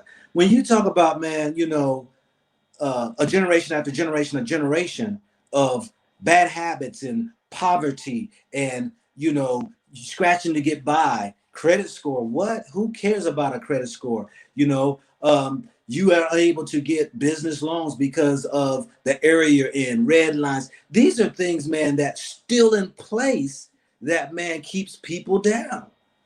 Well, Go Black, I'll tell you this right here, you know, and I'm with 100 black men of Atlanta, and I volunteer with young men all the time. And one thing I tell them, you can give me 1,000 reasons you can't do nothing. You give me that one reason you can. So if you know, I'm just putting it on me. Yeah. Run my business, I would say 80% of my clients are white. How many of them know that I'm a black-owned business? Yeah. Nobody. I don't advertise that I'm a black-owned business because I know it's a trap. I don't want a contract with the city of Atlanta as a minority-owned business so they can look it up and find out I'm a minority-owned business. You got to know how the game is played. So that's true. I'm not trying to stretch any excuse for anybody, give it to anybody at all. But I'm still able to look at the effects that the struggle that a lot of people are dealing with, especially today, where you see the ignorance of our people who are in the lower class of income. You know, I think somebody just put in here, you know, just finding out about bankruptcy 20 years ago. You know, bankruptcy used to be considered a bad thing back then. No, bankruptcy is a good thing if you know how to utilize it. And so this is educational things that we need to share with each other. But I think that, you know, there's a lot more of us out here. We can't even reach all like that because people are just stuck in their own place. and then I'm glad you mentioned bankruptcy, and that's something I had to learn about myself. Anytime that a black person gets in trouble, the first thing they tell them is go file Chapter 7. That means Well, give up your house, you got to give up your car, you got to give up everything that's over $2,500. White people don't file Chapter 7. They file Chapter 13 and 13. Chapter 7, which is a business bankruptcy, meaning that's why Trump, you can do it every 6 years. Yeah. The dollars filed in 11, it never goes on his credit. But see, the lawyers won't even tell you about that. No. You know, why? Because the lawyers are white and they know you're black and they don't want you getting ahead. No different what you said. You know, you said the Democrat don't mind you getting something. Yeah, they don't mind you getting a little something as long as it ain't more than them. Because at the end of the day, they still who they are. But even they not gonna tell you the secrets to how to get it. But let me tell you something about a Democrat though. If you know how to play the game, Joe Biden, that rascal's got money all pushing money out there right now. Now, it ain't got to be for black people. It ain't got to be for white people. Set yourself up to be in position to get the money. That's the only thing I'm trying to say. You know. Well, this is what I'm trying to say, Max. Why does there have to be a game I got to live in? Why do I have to play a game? Why couldn't it be just fair, straight up, every man, here you go? But you said it. I've said it a many times. You got to know how to navigate and play the game. But there shouldn't have to be a game. That's why I'm saying, you know, hey, there are other places out here that the game ain't as difficult. Because the game in America, because of, like I said, the residue from past years, there are people still having effects mentally from it. They're having economically effects from it, you know, and so educationally, all that it goes on, still having effects, passing from one generation to another generation to another generation. Not as an excuse, but it's still there are effects from it. So why do we got to play the game? Why we got to do all this? They got rules for them, but then it don't apply to us, and we got to research. See, that's what I'm talking about. We know that we don't want to talk about to admit, man, this is so wrong. Why do y'all have it like this? You know what? I got to go seek new land. I got to seek new ground. I got to seek a new, better opportunity. And I've told people before, I'll say it again for those who are listening. I never said it had to be Africa. It could be any country that you find that can treat you better, give you a better opportunity with dignity and respect that you will receive than the game that is played in America. Well, Go Black. I'm going to finish on this last statement, then I'm going to let the next person come in. I'm going to give you a little something to think about. Go ahead, brother. America is a capitalist society. It don't yes, it is. About your skin color. It don't give it, you know, I would say damn, but I want to curse. Capitalism don't care. You just did. Yeah, but capitalism don't care about you. It's the survival of the fittest. I'm a businessman. I don't care about other businessmen. My competition is my enemy. I destroy my enemies. That's business. I have sympathy for nobody when I'm at work. I give you all kind of money when I get off work. But I'm in a capitalist society. I destroy anything that's in front of me. That's the way it works in this country. That's the way it works in any country. If you sit there trying to wait for somebody, well, this happened to me and this happened to me, capitalism don't care about that. You're asleep in a box. True. When you make it up in your mind, say, I'm going to go out there and fight. I'm going to learn how to play these rules. And that's why you see some of these rich people, man, they don't want to tell you nothing. Rich people don't tell you how to get rich. When you see somebody, hey, man, go do this Bitcoin. Let's go do this. I'm going to make the only person that makes you rich is a poor person.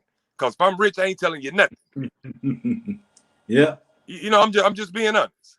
Whenever you go to these business meetings, all these little seminars, let's get together, these networking, you never see a rich person in a networking group. unless he's on stage talking. Trying to get somebody to get into a pyramid scheme that he got going. Exactly. Man, rich people don't share what they know, bruh. But the thing about it, if you one person and you hang around 9 broke folks, you're gonna be the 10th one. I make it a habit of hanging around people with money. If you hang around people with money, you'll learn things about them even just by accident, because they get to drinking, they're gonna tell you a little bit more than what they want to tell you. I said this, Max, the other day. You would be amazed of buying a person a drink. Yes, sir. Can get you.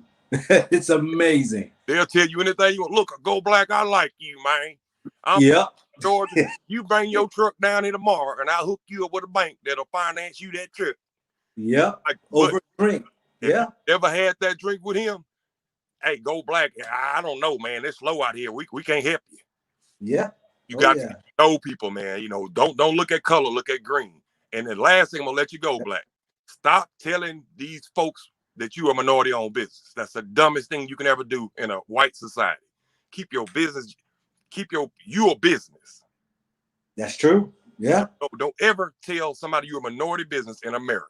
I'm in Atlanta, Georgia, in the middle of Atlanta. All these black folks. 80% of my clients is white. And even my black clients don't know. My business don't have a color. My business is green. Yeah. You know, unless you got a restaurant, then, you know, that's a different thing. But if you're running a business where you in services and chemical spills and tractor trailers, who owns? You ain't never heard a white man say, I'm a white man, I own a business. We shouldn't do that. That's true. Hey, I'm with you on that, man. And my business I've never considered myself to be a black-owned business. You know, because you're gonna get black-owned money if you're a black-owned business. I'm gonna tell you, bro.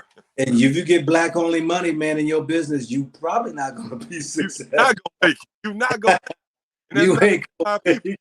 But our people support each other, bro. Yeah. Go Black, I love you. Hey, unless you in a large populous area where people got money, right? Folk, you know, right. I totally agree.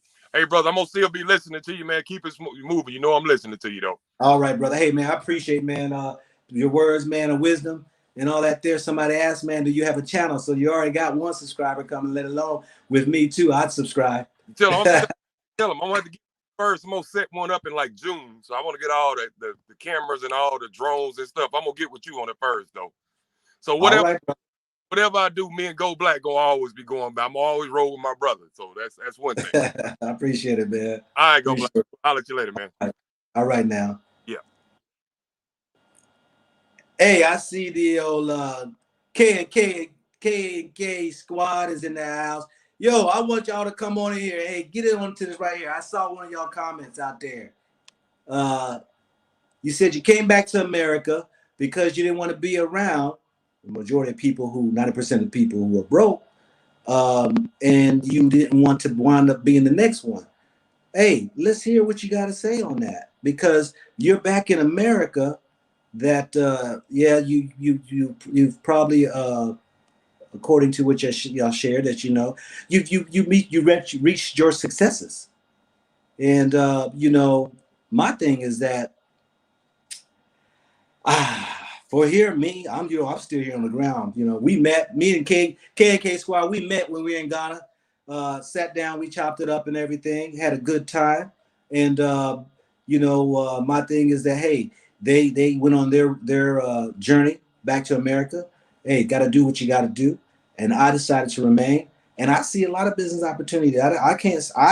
Me personally, I can't really see how one could wind up broke if they have the extended hand still over in America doing business, because like I said to the brother that was here before, ain't nothing wrong with doing business over in America, taking out the resources and sending it back over to your country. Ain't nothing wrong with that. Let me go ahead and get this Hey, link in. yeah, go Black. I'm about to just jump off. I wanted to wait to the right time. I just wanted to let Oh, you okay. know. Yeah, I appreciate your show. I keep listening to it. I'm the one that goes by Abraham. I just put Abraham on here. Okay. Yeah, I appreciate your show, man.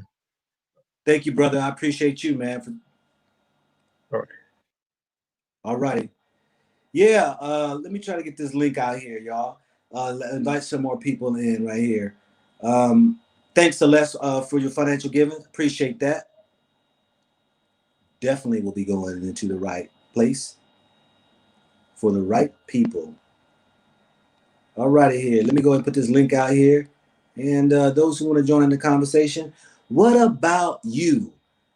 Biden signed 15 executive orders and didn't see anything for our brothers and sisters on there. What are your thoughts on that? Does it matter? Does it not matter? Is it all right by you? Is it foul? The link is right there, family, in there. Come on, join in. So, I'm just doing my part, all right? Like I said, I'm not hating on anybody. You could pick and choose where you want to live. You could do what you want to do.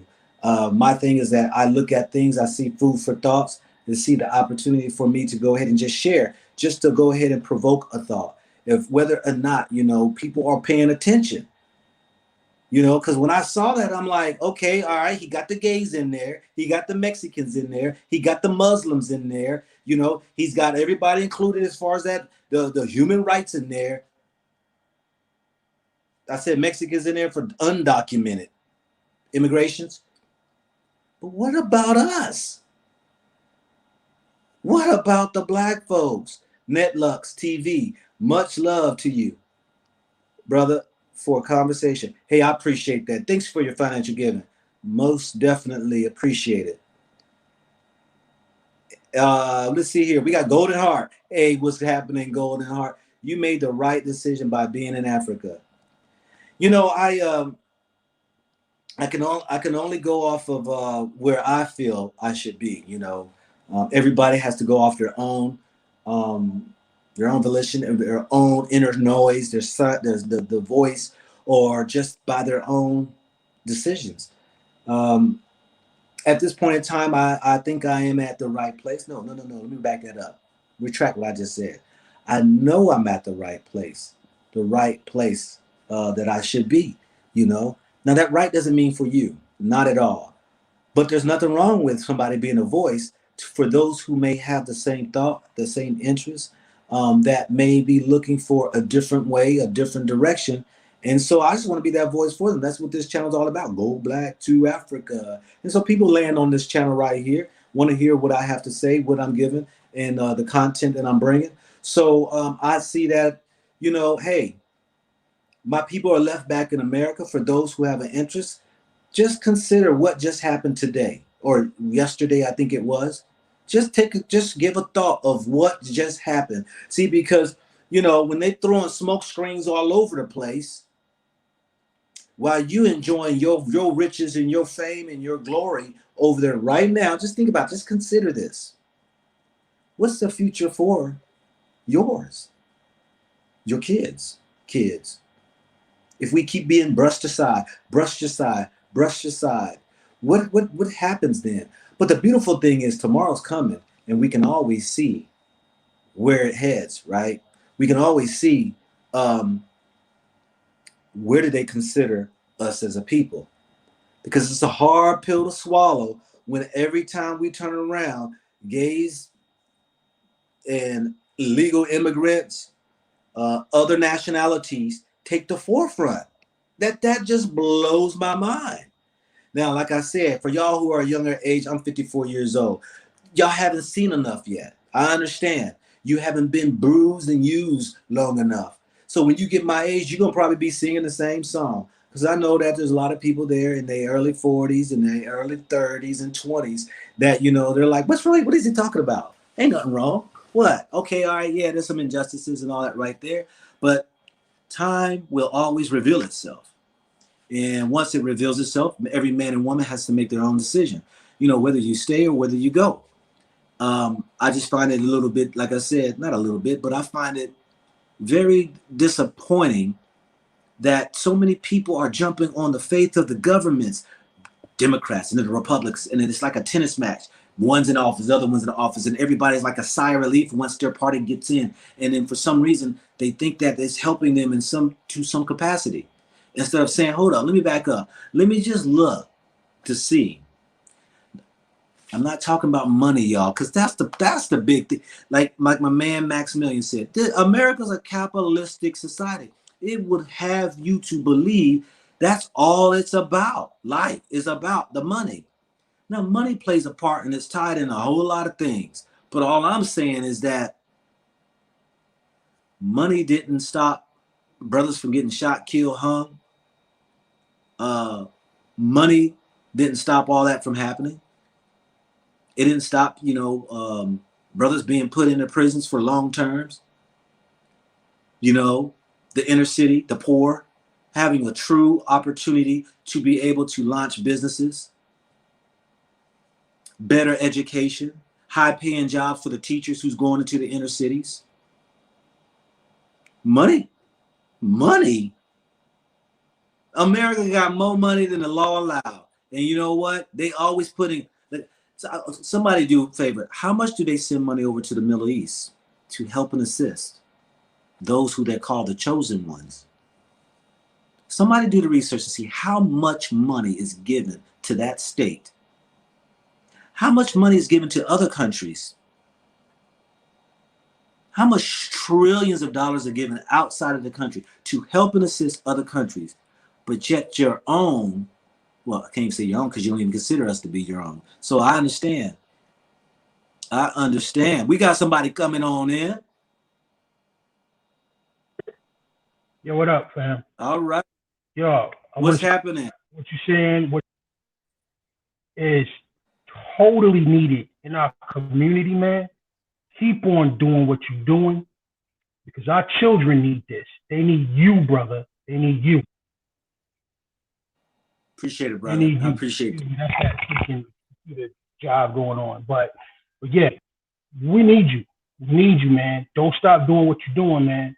Because what we saw with Joe Biden signing all of this stuff, these executives, even the foundational Black Americans out, the ADOS, the American descendants of slaves, leaving us out, it's crazy. But we want to be the ones that jump up and say, oh, well, we got you in office. We got you in office. And they celebrating and they dancing and they twerking on the Capitol on MLK Day. Twerking on the Capitol. Crazy. Did you see the video? I didn't see the video. No. Look at the video. Go ahead and Google it when you get a chance. You see it. It's on YouTube. It's all over the place. This chick was twerking on MLK Day, and they had a beat playing in the background, and it had Martin Luther King speech in the background. And I almost threw up because it was so disrespectful to what he was saying and what his message was. So, you know, like I said, at the end of the day, brother, we need you, Go Black. We need you, man. We need you. The children need you. The children need you. The adults need you. The Black family in America, we need you, man. You know what I'm saying? I just wanted to give my big shout out to you, man, and your channel. And you got a friend, you got a family in me, and I'm gonna support you to the end. We go to the line. We go to the line together, brother. Just know that. All right. Appreciate that. One love. Black first, always. Yeah. Oh yeah. All right, my man. I'm out. All right. Good. All right, family. All right. Yeah, you know, hey, we need each other, you know. We need each other, you know. I'm just, like I said, I'm just one voice, you know, crying in the wind. That's it. you know, and whoever the voice ears land on, you know, it lands on. Like I said before, you know, I'm not trying to push anybody in any direction. I'm just laying food for thought of most of the time that when I'm doing. But I'm also showing a different way of life, a different continent of a narrative, what's been exposed to us over there in America and the UK and Canada and all these other places. And so, yeah, man, we need each other. We need each other. And I know, when I say each other, I know everybody's not on board. I know that, you know, hey, it ain't about this. You know, some people are bought in. Some people have bought into the system of America's way. They love it. It's okay by them. You know, they see nothing wrong. And I'm not going to argue against them. But for those who do see differently, who see that there are the injustices in what's happening, and they just frustrated, because I've been there. I have been there. Believe me, I cried. I cried when the officer sat on Floyd's neck. I couldn't take it. I got tired. I've seen it over a whole lot of times in my life. See, just so you know, I know people are out there, you know, wondering, you know, I'm pushing people in this direction and all that right there. No, nah, not at all. I'm not. I'm telling my story and I'm showing you what Africa is like. You know, get reconnected with your family. All right, just get reconnected. Come visit. See for yourself how it is. All right, we have our first lady coming on the show today. I have been, hey, a show can't be a show without a woman's presence, without the feminine energy. So I got to hear what our sister Celeste has to say and what her perspective is in this whole matter. Hi, Go Black. How you I've been doing? watching for a while, and I am so happy that we have you and your platform to be able to have these conversations with. Well, But thank you. what I wanted to say about this is our people, we are so gullible that we suck in everything that comes to us. Now, we have about 7 or 8 Democrat media outlets. They're all screaming the same thing. Trump this, Trump that, or whatever they want you to believe. They're screaming Uh-huh. that to us. And then you get people that hear it so much until they start telling each other that news. And Yeah. then everybody starts getting on board with it. Then you have one media outlet that's saying something else. Nobody's hearing them. Nobody is hearing them at all. Now, Yeah. when I say this, I'm specifically talking about Trump now. Everybody is looking at Trump saying he's a dog, he's this, he's that. Trump talked a lot of stuff. Trump made himself look so bad just with his mouth. But when Trump went behind them doors and shut the doors and rolled up his sleeves, he actually did something for our people. Now, you have Biden. Biden has been in the political realm for 40 something years. He wrote laws. And if you anybody out there that believes in the Lord, loves the Lord, you can turn to Isaiah 42 and 22. And it talks about how snares have been set for our people. Traps have been set, and our people fill the prison houses. Biden wrote laws that would trap our people. Three Mm-hmm. strikes law, Yeah. stop and frisk law. He even approved the no knock law. So those laws were deliberately set for our people because he knew that his people was not going to be getting stopped and frisked or and all that crap. So then you got this man that's talking all this smack, this other man talking all this smack, and he's not making any sense with the things that he's saying. But when he goes in the back, he's rolling up his sleeves and he's looking at what Biden did. And he said, this doesn't make sense. This is so You unfair. know, you know what, Celeste? You're right. I've said this before right here. Look, he can say what he wants out of his mouth, but what is his pen saying? What Thank is his you. pen saying? Yes. Everybody, oh, he's prejudiced. He's this and that and this and that. But what is his pen saying though? He freed thousands of our people and returned them back home to their families. You know, Yep. he wiped away $300 million worth of black debt. And then when they came back the next year to get another loan, he told them, what are you doing back here? They said, we have to come every year. He said, no, Yeah. you don't. funded them for 10 years. But you see, when I talk to people, our people about this, what they say is, well, where can I find this at? I'm like, this is a man that you hate so bad. How come Yeah, you don't know? You don't even know why you hate him. exactly. So I'm just like, I wish our people would wake up. I don't want to, and I'm not a fan of neither one of them. Trust me, I wouldn't vote for Trump and I wouldn't vote for Biden because neither one of them are going to really make an impact that's going to save my people out of the rut that they're in. We need a Yeah, stronger power. And so, but I just want people to be able to look at this thing, with the unbiased eye so you can make an intelligent decision. It's crazy. That's all yeah. I got to say. Well, hey, I appreciate it. I mean, hey, you're hitting on all cylinders there. I mean, it's the point because, we are people who go with the trend, the masses. And I'm like, we claim to be so spiritual. We claim to be, God-fearing people and do some of the craziest stuff, Yeah, say some of the craziest stuff. And as soon as the media come out with something, we run with it. yeah, You know, yeah. if you hate somebody so much, like you said, why can't you just explain why you hate the guy? And you Right. can't even mention what he has done against you or other people. Well, he said, okay, yeah, we do know. I agree with you 100%. That man right there needs to shut his mouth and be quiet. But at the end of the day, Exactly. what is his pen writing on that piece Right. of paper? That's Right. right there is where proof is in the pudding, Yeah. Yeah. you know? Yeah. And So, then when I try to talk to people, they don't even want to hear it. They either don't want to hear it, or if they hear it, they want to know where can I find that at. I got to yeah, look. I got to research this. Why didn't you research that before you start talking all this smack? You know. yeah, So yeah. I want to give one more scripture and then I'm gonna hang up. Jeremiah 4:22. The Lord said, "My people are sottish." That word sottish means stupid. I'm telling you, we fit the bill. Well, yeah, We I fit the mean, bill. and here's the thing, stupidity. I mean, some would say, stupid is just, you knowing you know something, but you behave contrary to what you know. Hmm. That's just being stupid. You having a knowledge of something and you being contrary to what it is. Um, I think that we really are out of the knowing for the most case. What I mean by that is that, we don't do the research. So we just ignorant.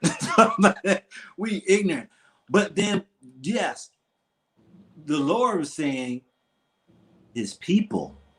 His people. Now the question of it is, are you one of his people? Right. Yeah. Because You're right. if you know something and you know that it is what it is, and you supposed to be following the Lord, what have you, then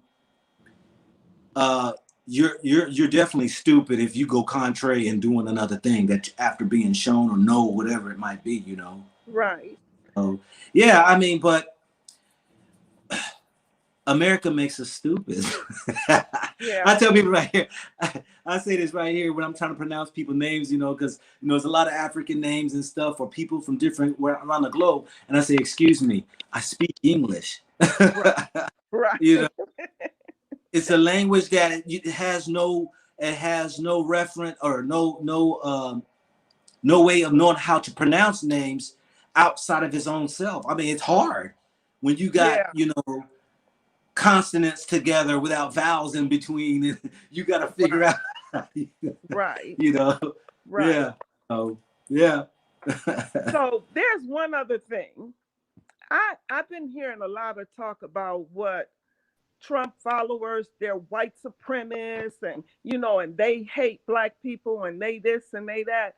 And my thing is, remember when George Floyd got killed and there were people, Black Lives Matter people were out, but there were other people, Antifa people, that were breaking windows and setting fires and stuff. And there was even footage where black people was telling them, please don't do that because they're going to think we doing it and they're going to yeah, blame us for it. And then yeah, there were, you can hear about a black man breaking in somebody's house, and then they'll say, well, black people breaking people's houses, black people were doing this, black people were out there when George Floyd died setting fires and stuff. And we actually got mad because people knew that it wasn't us that was doing it, even though I'm not Black Lives Matter either. But people were upset because they knew that it wasn't all of black people that was doing that. It was other people that was doing it. So my thing is when they lump all of the Trump supporters and say that they all are white supremacists and they all feel like they got permission to hate white people, black people, and this, that, and the third. I don't think that's true.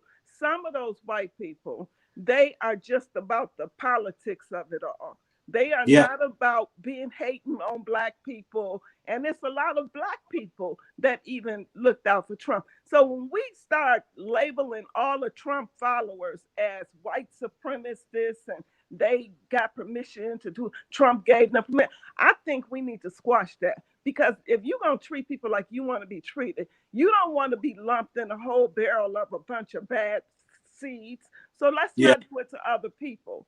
So I'm just trying to, let's look at things and let's look at it objectively.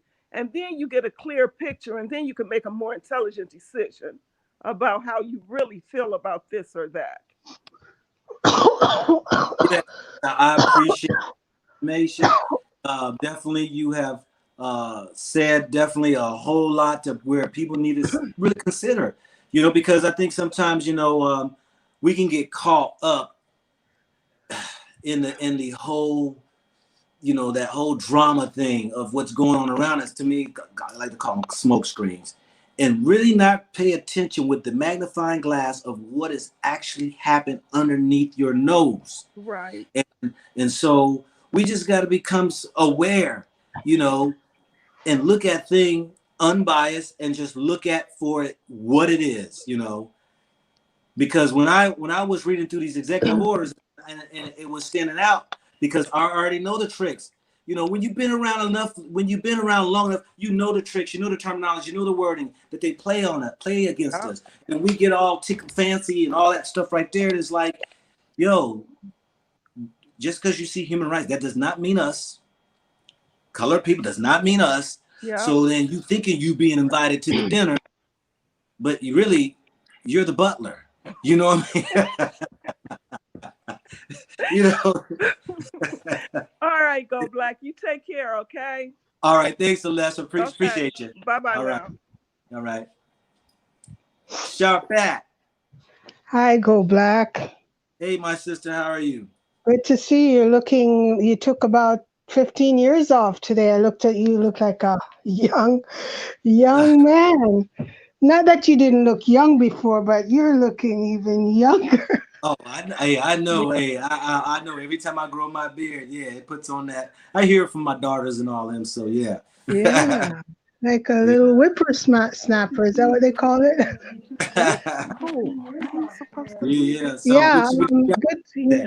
Good. Great conversation. Great topic. I was in and out a few times, so I didn't hear everybody. Yeah. But your last caller, Celeste, one of the things she said at the very end, I think when she mentioned followers, I think she said Trump followers, and I think that's the problem. Anytime we start following people in life, that's what we end up in a bad place. So whether you're following the Democratic Party or whoever it's leading that party or the Trump whatever you want to call them, you need to be able to think for yourself. Or people, we have a tendency to get our news from social media, word of mouth, people add, subtract, divide. So I think our people need to study more about ourselves, and we can't let's establish the baseline that Europeans will never have our interests as a priority. If we establish that, so if I'm going to get into an argument with the Trump quote unquote supporter and start to say, oh, my guy's done more for us than their guy, let's just establish that we are not their priority. Okay, so whatever they do, it's always be in the interests of the greater good for them, which is corporate America, corporate Canada, corporate whatever. And until our people start looking among ourselves and try to find our own way, we can't rely on them to put our interests first. So I think the Pan-African movement is definitely one of the ways. I'm not saying it's the only way, but right now I don't see, I can't say I don't see a better way, but right now that's the direction that I feel works for me and probably a lot of other people. And I can see, obviously, that's, I don't want to speak for you, but I know how you feel about what you've embarked on in terms of your journey and what you're bringing to us on a daily basis, giving us options. Because let's face it, if we don't feel we have options, we can't make decisions. And for decades, not just decades, centuries, Black people in the diaspora have never felt we had other options.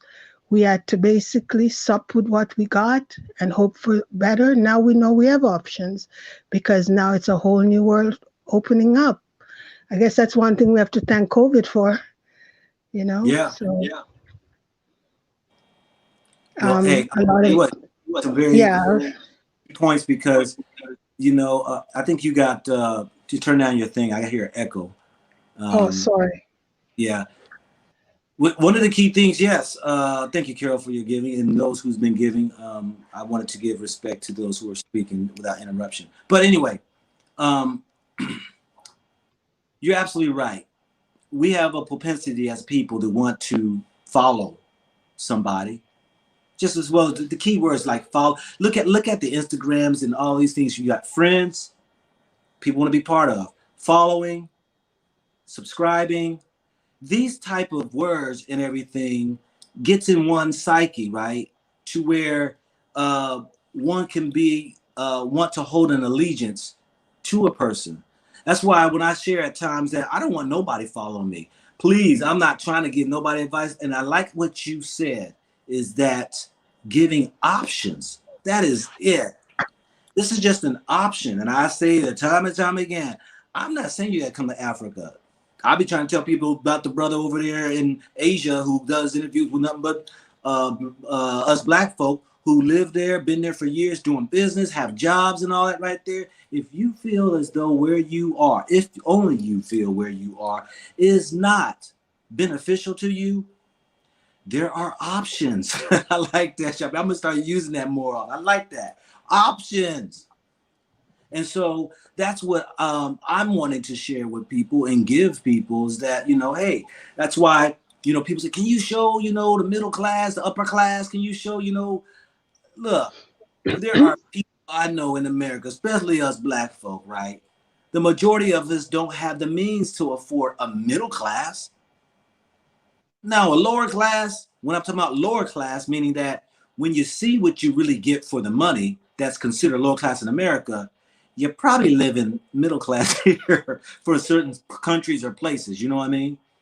And so we have to get beyond this acting like everything is okay. That's the mask. Everything is okay. Everything is okay. All right. I know for some people they believe it's okay because I know there's people who haven't been around long enough. There's people who haven't had my experiences. There's people who find America just great. There's nothing wrong with that. But I think that when we get in tongue wrestling matches over the fact that is it right or is it wrong, America's righting or wrong on us in how the treatment of it is, let's just let everybody else's experience speak for itself, you know? And so, so what I'm doing, like I said, nobody has to come to this channel unless they want to. And those who's listening, I'm gonna put the subject matters that I'm gonna say, did y'all see that? Did anybody catch that? Or was that just, am I just crazy? Did you just see what just happened? Did y'all just hear just what happened? Because sometimes when you're in a place, sometimes you're so blinded you can't even see it. You're so used to it until somebody steps out of it. And then all of a sudden you look back into it, you're like, daggone, I never knew that. You know what I mean? Right. Yeah. So your video this morning in that art gallery, that was so beautiful because, you know, for a lot of people, they don't even imagine those experiences in Africa. For a lot of us, we feel we need to stay in the Western world to be able to even have those experiences. So I like the fact that you mix it up. You talk to the common man on the street. You go to art galleries, you go to malls, you go to areas where it's more affluent. You're giving us a well-balanced view so people can decide where they fit in. As you're always saying, you fit in where you fit in. I think that's your term. I can't remember. Get in where you fit in. Yeah, you get in, get in where you fit in, or something like that, right? Yeah. So I really appreciate what you're doing and keep doing what you're doing, and we support you in that. And God bless. Well, thank you, sister. God bless you too. Appreciate the kind words. And however what direction that you decide, I'm quite sure it will be the right. I'm on my way. I already had already secured something in Ghana, some land. I'm just about getting a wall, perimeter wall is being built right now. And It's hopefully your dad's it's more from of an Ghana. investment to I'm looking at earning income from it. You know, we're near the coast where I have a sea view from the property. So hopefully I can put a couple units on there where I can have Airbnb, you know. And I want to travel the continent just like you are. Yeah. Hopefully. You, if my memory serves me correctly, your dad's from Ghana, right? No, I'm Jamaican background, but I lived in Canada, lived in the States, went back Okay. to Jamaica a couple of times. I've repatriated to my country, but ended up, got marriage breakdown. So I've been back for a couple years. And then I decided after this lockdown, my eyes were opened up to Africa and I decided to make an investment there. Well, that's good. That's really good. And I'm quite sure that people where did you go with a group or something like that purchasing your land? No, I went through a friend who had built there. And I don't know if you've ever been to Pram Pram. It's on the coast. Oh yeah. Near Temo, yes. And I was able to secure a piece of land through her builder and her project manager. And you would be happy to talk about my sister who's been there for some years. She's been on a few videos. Sister Erna? Erna, yes. Yes. Ironically, it just shows you how things work. And I'm a spiritual person. Years ago, I was in Jamaica and I was watching this where Bomani had taken some people there. And they were having this conversation. And I looked at the area and said, that's so beautiful. They have the sea there and everything. But I kind of put it out of my mind. And then when I got linked up with this friend who was building there from the UK, and she mentioned that she was building this house there, and I realized it was way after I realized it was the same area. It was full circle. Isn't that amazing how life is? Yeah. That's amazing. Yeah, I saw that video, because I did the Bomani tour there in Ghana. Oh, you were on that same tour? You were on that same tour in 2018? I was on the tour that we went by her place. I went on his tour though. Okay. Yeah. But I saw the videos of her, and yeah, Pram Pram is a nice place too. I mean, it's over by the water, and it's you're out from the city of Accra, but right. Yeah, she's got her a nice piece of land out there. Oh, beautiful. Yeah, well, that's great. Yeah, well, I kind of wish Tanzania. I was looking at Tanzania too, but when I found out some of the issues not issues, but stipulations regarding land and stuff, but that's definitely my next stop. I want to go there so bad.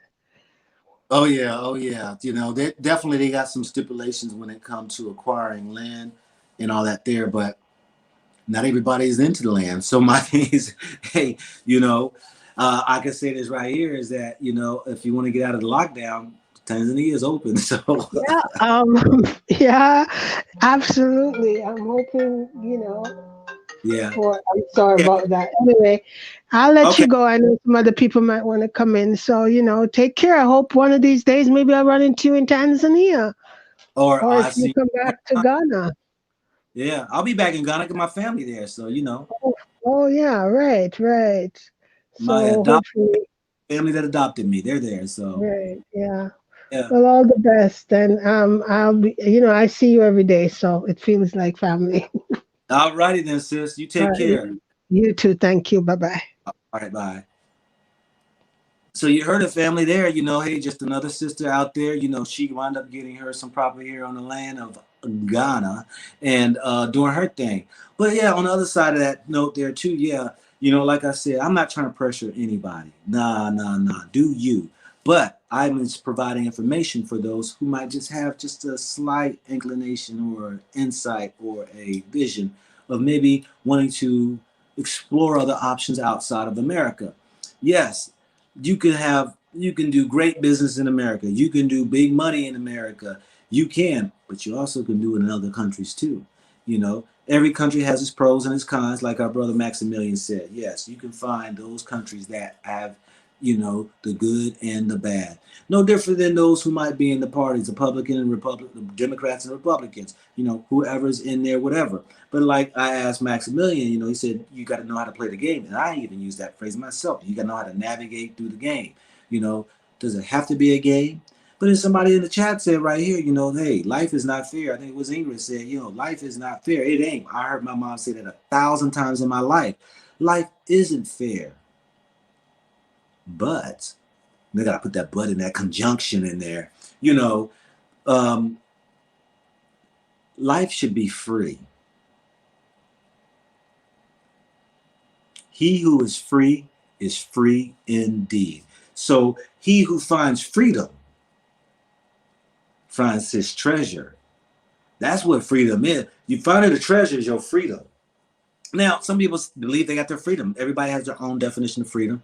And my thing is that, hey, I know the complaints I keep hearing from y'all there in America. I see it on the videos. I have conversations when I was there. I mean, the conversations are endless. It continues on, but it gets almost sounds like a broken record going around the same old, all of the marches and the protests, all of the beating on the Capitol's door, all begging to the politicians, all the petitions, all of the daggone seeking out attorneys to go up against judicial systems, and we ain't got nowhere.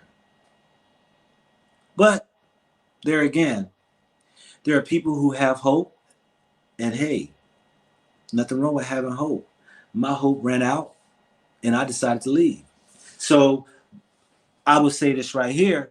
I am really enjoying myself right here in Tanzania. Please stay up with me because, here in Tanzania, there is no COVID.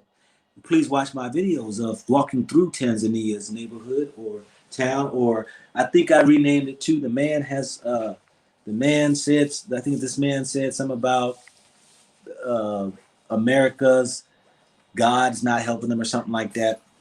Quite interesting conversation if you listen to what the man has to say, let alone the Tanzanians here have a total different perspective of life, and also in the rest of the countries of Africa. There was a saying back in the day we used to say is that, not a saying, a man told me when I was down in South America and I was in Cartagena, right? Did I say that right? Cartagena. It still sound like it's not coming out right.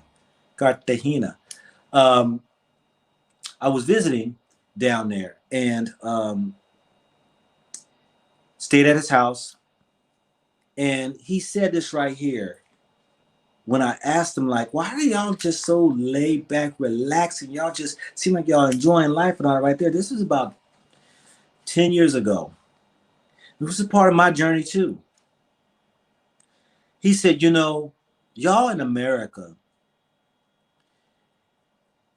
y'all live to work. And we work to live. Now I was like, okay, let me get that. In America, we live to work and they work to live. You can chase all that capitalistic money that you want. I used to. It wore me out. I became, that's why I don't work now, because I became burnt out. I was able to position myself in what we would call, having financial freedom. But there are things that I would do differently too if I had those days back. And sometimes you don't know how much you worked yourself to the bone until you get older. I'm feeling it. You feel it in your body. You might see the effects that happen with your relationship with your kids, your marriage. You might have went through a divorce. You have mental anguish. You had sleepless nights. And then you think that, this capitalistic world is, where it's at. But then what does it cost you? Because whether you live to work or you work to live is where I find most Africans, and I ain't gonna say all, but most Africans they basically work to live. And I've heard so many people tell me, man, you look so happy over there. Man, you look like, you having a great time. You smile more, you laugh more. I've noticed it too, family. I really have. And, every day when I walk down the street, I'm still blown away when I just see our people. When I just see us doing it. When I pull out the money and see our face, or whether the video I did of the art show tonight of us on the woman who painted the picture. Yeah, you had white people there. And rightfully so, they need to be there buying up that sister's paintings. But to see a sister put the painting out there, how often have you gone to art? And I've been to many art shows. Matter of fact, the place I used to live was in the art district in Nashville, Tennessee. It's very far few in between to see a black artist's artwork up in an art gallery. But to see that a lot of that is happening here for us and by us, it's just a beautiful, relieving thing that I just smile at the accomplishments. I just enjoy just seeing us at work, just seeing us doing, and it's just a beautiful thing. I got a guest trying to come on in. African Miller, I think it is. Yo, you got to show your face if you want to come on in. Show who you are real quick, and then you'll be able to come on in. But yeah, family, it's a beautiful thing that just to, I know some of y'all maybe been over in Atlanta, live in Atlanta, Washington, D.C., and you see some of these predominantly black communities and stuff. But I'm here to tell you, I've been there. I lived in D.C. twice. I've been to Atlanta many a time. Who's at the top of the chain, though? I talked to a bank manager today. Spoke to a bank manager today. Was a sister.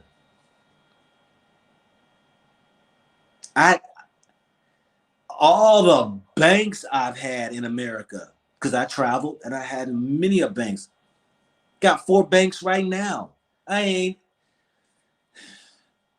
sure I ain't lying to y'all. I don't think I've ever met a sister who was a bank manager. Not to say they don't exist, but I'm just saying, when you go up the chain, when it comes to the higher of the chain, when it comes up to the upper management, and all those there, the color shifts.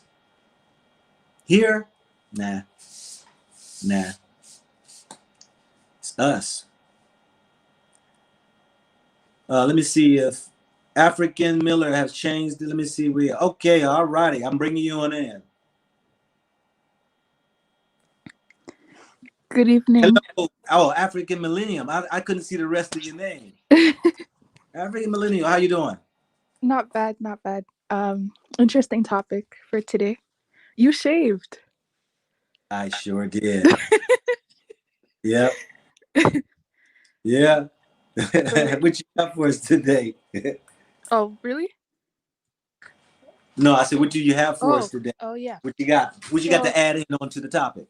For the topic, I just think that you're right about what you said earlier. I think Black people are just not okay at all, and we've accepted it and normalized it. And I don't know what it is. I think it's when you live with somebody, you kind of adopt their ideas. And in as much as a lot of Black people will say that they're not like their oppressors, it's you have the same mindset as them. So much so that it's difficult for you to go against them. And like people just don't want to accept that, and that's fine. But if you don't accept that, then how are you going to move forward? Now, to be quite honest, I think this applies for all of the West, but I think that in the case of America, it's really, really bad over there. I don't know what it is. I think it's just the foundation of that country. But I don't honestly think that we're even in a position to fight back right now, because when you do speak to a lot of us, they'll say, it's all right, we're fighting. And I'm like, but how are you fighting? Because if you're saying that you're fighting through marching and protesting, it's 2021, like that's not gonna work. White people show that, hey, how to fight. They will just go barge into the Capitol building. Yeah. But we know that would be a different result if we did that. I don't know. It's like, really, if we're saying that we're gonna fight, what are we actually gonna do though? Because I'm at the point where, okay, if we want to fight, I just think that the only way we could fight is we could fight economically. I honestly feel like that's the only option, because if you look at it, white people don't even like Asians. Like they don't. Well, actually, I think maybe they did like Asians back when Asians had nothing. But now they don't like them because Asians are rich. But because Asians are rich, they have no choice but to listen to all their demands. So I feel like that's the only way that we could change the system of oppression. We can't change it by just begging them to see us as human beings or anything like that. I don't think we could do that, because once someone has seen you as, I hate to say the word slave, but once someone has seen you as that, how are you going to show them that you're not? How are you going to show them that you're different? Like, we have to do something different. And I don't know why we're so scared to. I don't know why we're okay. I guess it does go back to the economic thing, but I don't know. I still feel like that's not a big enough excuse. I don't know. There's just something really, really wrong. And it's really, really sad because we're not okay. If you look at the statistics, we're living in the medium poverty, basically. Like, we're not okay. And then when you live in medium poverty like that, you don't eat good because you can't afford to eat good. Because in the West, eating good means you're going to Whole Foods, right? It means that you're eating good food that's normally organic, and that food is really expensive. So you can't even afford to eat good. Then you have more sicknesses. How are you supposed to pay for medical bills if you're already not doing well? It's like, it's a whole system, and it's really unfortunate. I mean, honestly, I don't know. Yeah.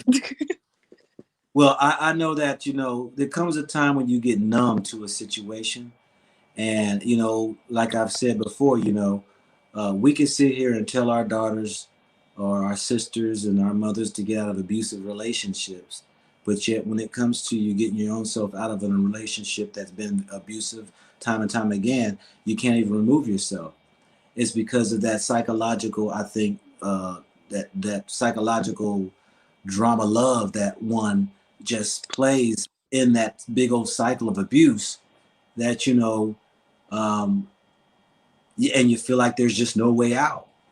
And that's what, I'm just one conduit of just bringing forth that option, as my sister was saying, Sharpat was saying, is that, I can keep on and keep on doing this as long as I can. It ain't gonna be forever. Somebody else will pick up the baton, and there'll be more people out here on YouTube and showing and showing Africa and all that right there. Only those who are able to will make a move, or who wants to make a move, But what do you do, right? Why keep doing the same thing over and over again when you haven't explored something different,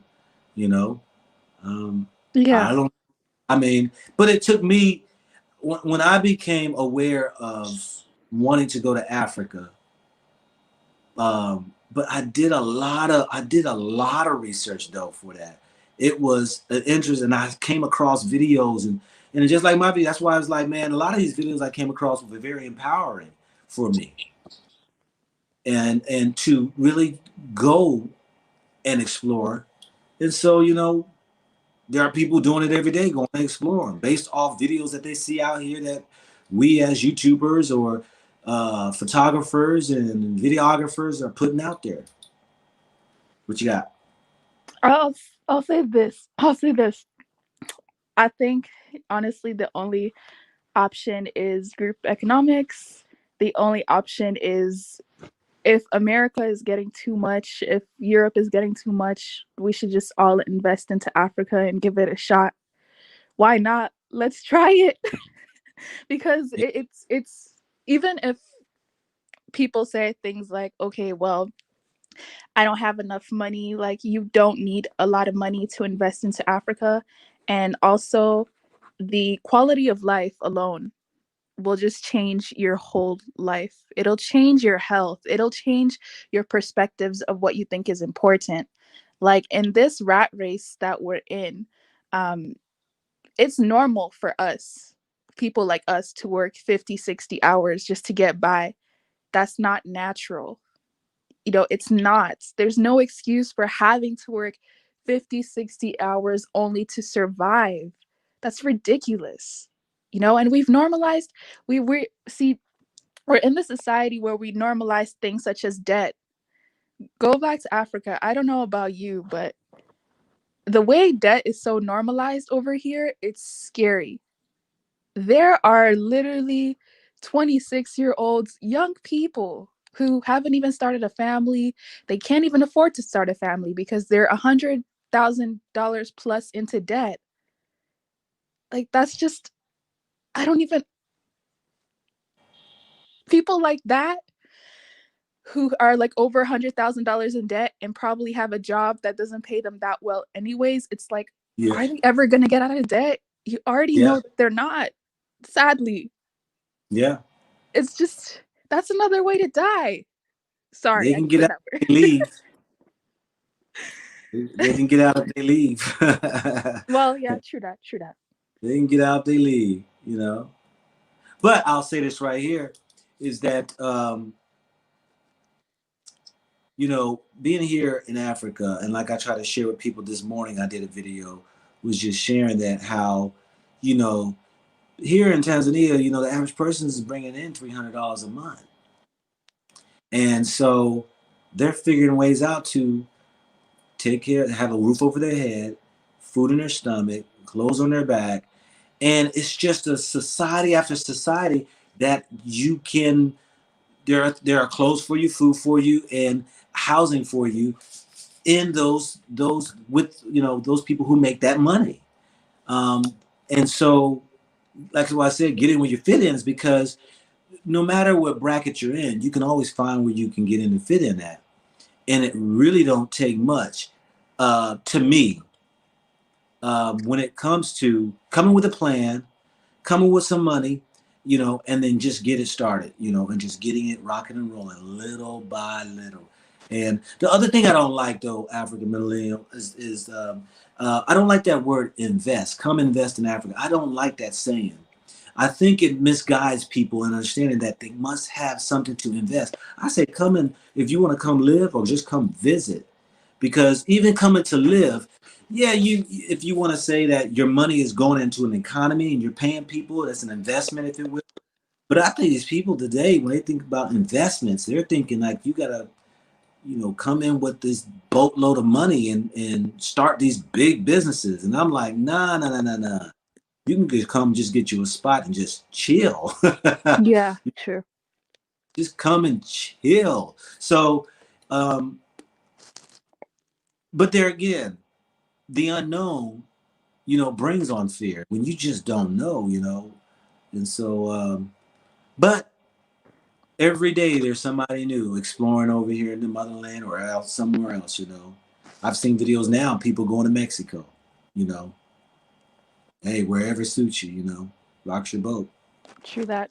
I, Recently, oh, I was just about to say that recently, my parents actually got influenced by Wigginnsrealty. oh, I've did been they? trying to tell them for years about this Africa plan. I mean, we are Ghanaian, but I've been trying to tell them for years, like, let's go back. Let's That's actually right. You're not the just guy. build a. Right? You're the one. I got you confused with Chapette. Yeah. Oh yeah, yeah. No, that's me. I've been trying to tell them for years, like, let's not just build a house. Let's actually build stuff that we could leave for generations. I've been trying to tell them that, but I guess Wigginnsrealty said it better than I did, and I'm just so happy. You don't understand how happy I am. You know what's so funny? Yeah, congrats on that. Your family's, definitely going to support that.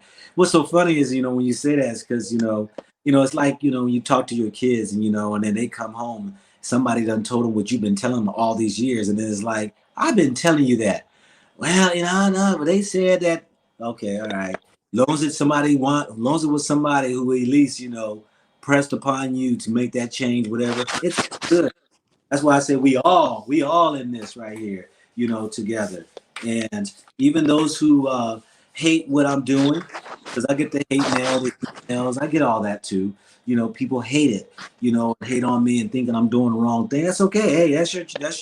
You can express your feelings and all that right there. But as the old folks say, keep on living, because hey, your tomorrows might change you and decide to make a different turn than what you expected you wanted to. So, yeah.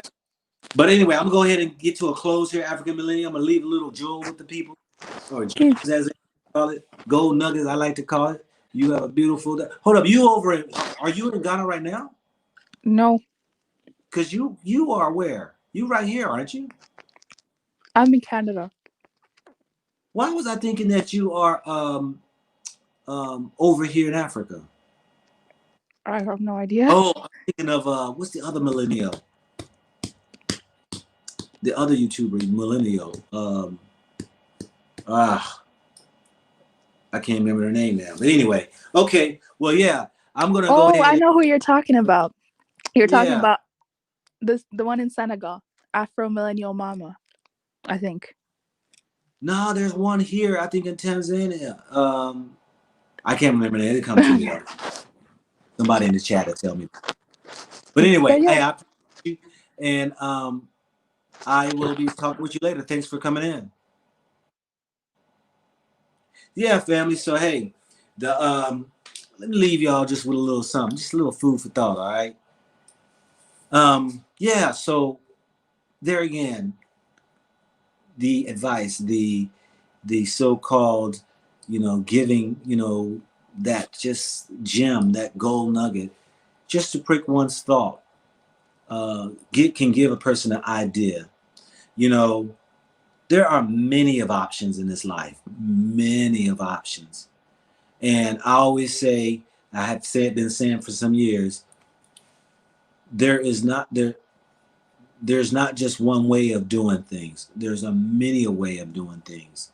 And so when we come to understand that, and when you do have, your options on the table, when you get sick and tired of being sick and tired, then you go ahead and can pick up an option and explore it. And so I found that for myself over the years that I've chose to make those decisions.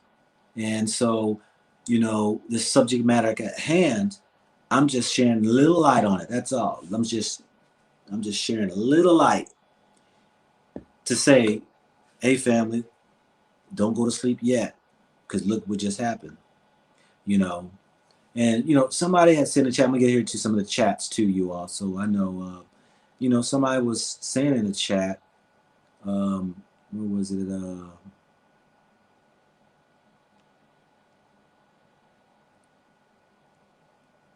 Where did it go here? Somebody was saying, I done lost it now. I done lost where it is. But anyway, that so we all have options, family. We have options. That here, Joe Biden, he came out the gates running and decided to sign executive orders. and definitely did for the gays, did for the Muslims, did for the Hispanics, and I didn't see anything for us. And I just wanted to bring that conversation to each and every one of you all, and all that what you think.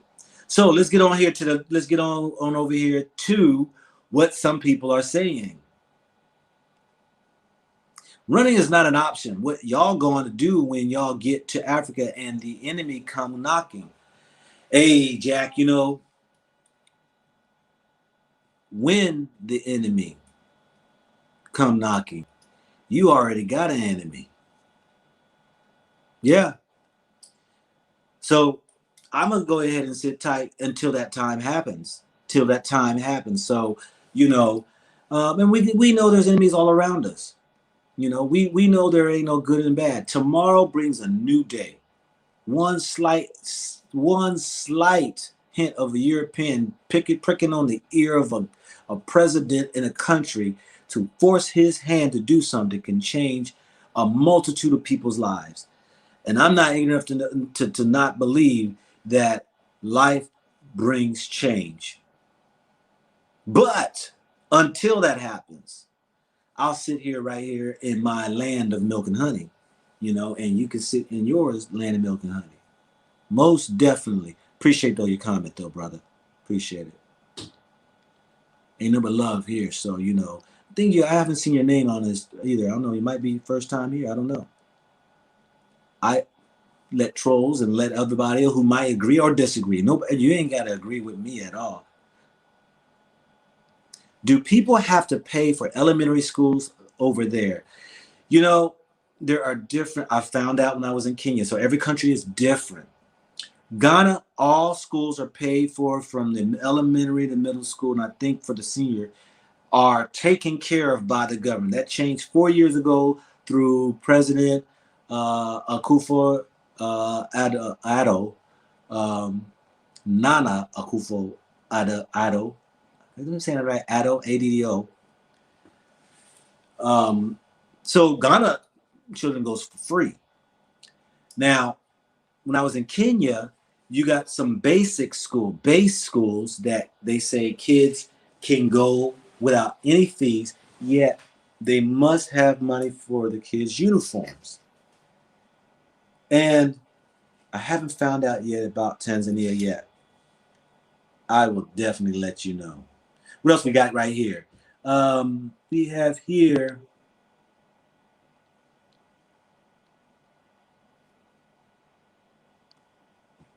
I love Mama Africa. My way is not a better way. It's just another way. I like that.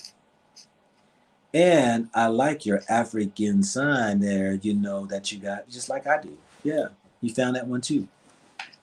Most definitely. So yeah, hey, I ain't saying my way is the better way. It's just another way, an option. Like that right there. Thank you very much there. I love Mama Africa. Yeah, get in where you fit in, Love Mama Africa says. Yes. Okay, Zane Brown, first time watching? All right, appreciate it.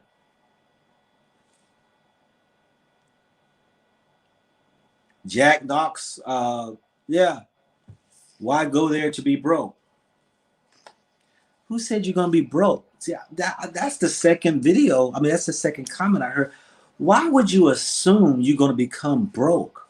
See, that shows fear. That's the fear I'm talking about, family.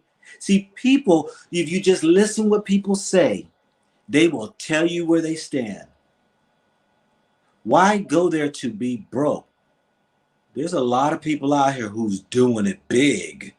A lot of people out here doing it big, just like they're in America. And there's a lot of people who are broke. But why would you say to go somewhere to be broke?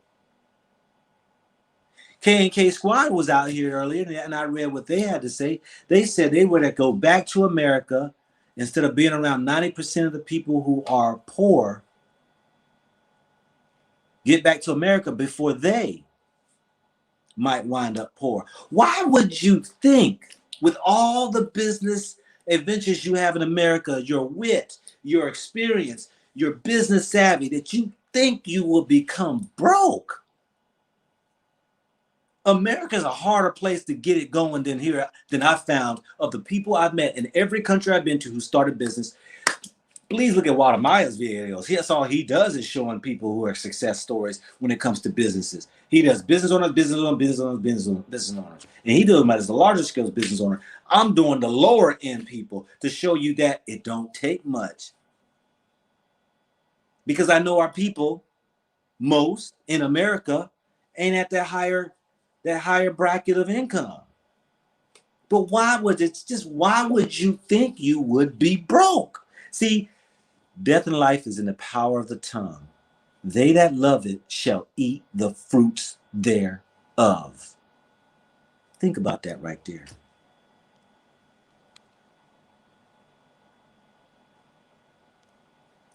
Terry Harris says, it seems like, I'm not sure if you're talking to me about me or not, but I'm going to address this as though you are. It seems like you're running away from something, marriage, family. If that's for me, Terry, no. Running. Now, our brother just mentioned something about running away too. See, why would you think running away? What about running to? See, the mind, it's all been, see, we could use words all day long. You know, the glass is half full or is it half empty? We can sit here and play these games all day long, but a man will tell you where he stands by the way he thinks and what comes out of his mouth. What comes out of the mouth comes from the heart. So you think if somebody's running away, it could be running too. But you think it's from something, marriage, family. Look, I'm so transparent. I'll tell you this right here. If I didn't want to be married, I'd tell you that. Why? Because I believe I can help somebody who's going through something if I believe that what I'm going through can help them. I'm going to run away. I'm 54 years old. I don't need to run away from nothing. When I was a kid, I ran away from something. I ain't running away from nothing. You tell me, if America goes through a famine and Mexico got food, would you run away? Or would you sit there and try to stick it out and plant and try to find some crumbs or find some, fighting over food and killing each other, this and that? Where would you go? Would you run away?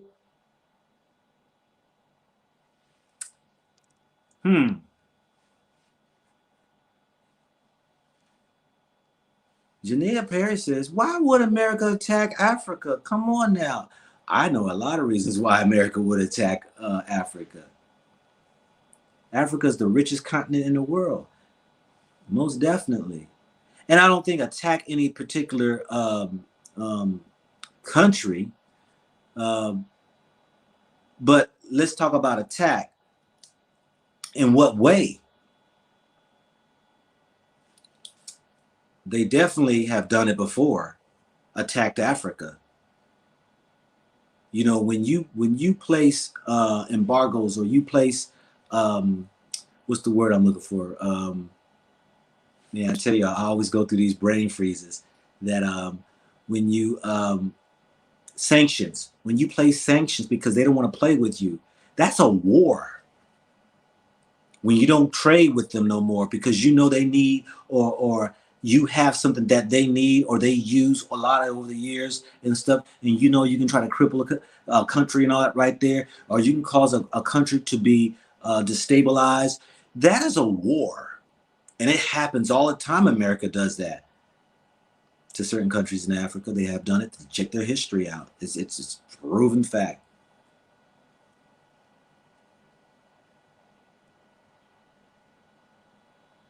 What's up, Lafayette? Yeah.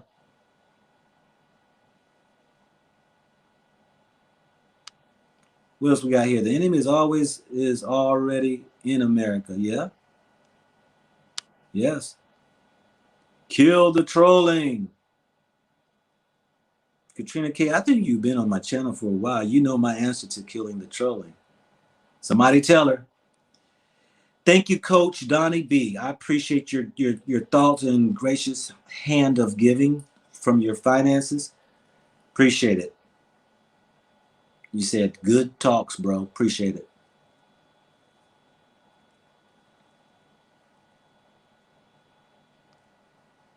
Rashid says Africa must do for self and close its doors on all open enemies. I don't believe that Africa has to close its doors to the world. I think what they need to do is stop allowing them to own the land and the resources. But I think it's a great thing when we can go ahead and trade with each other. We could do business with each other, with those things there. But it seems like Africa and certain countries are allowing the foreigners to have their way in their country. The Hararian, they say even a gilded cage. Okay, I'm sorry, my eyes got to look at it and squint. They say that the gilded cage is still a cage, meaning if you have creature comforts in a place that restricts your freedom, you still don't have freedom. Exactly. Because we're so focused of looking at the dollar. You think about everybody who's talked basically defending America, they talked business and money. They were focused on the money. When you focused on money, you too blind to see what else is going on around you because you focused on the money. Believe me, I've been there. I was straight focused on the money.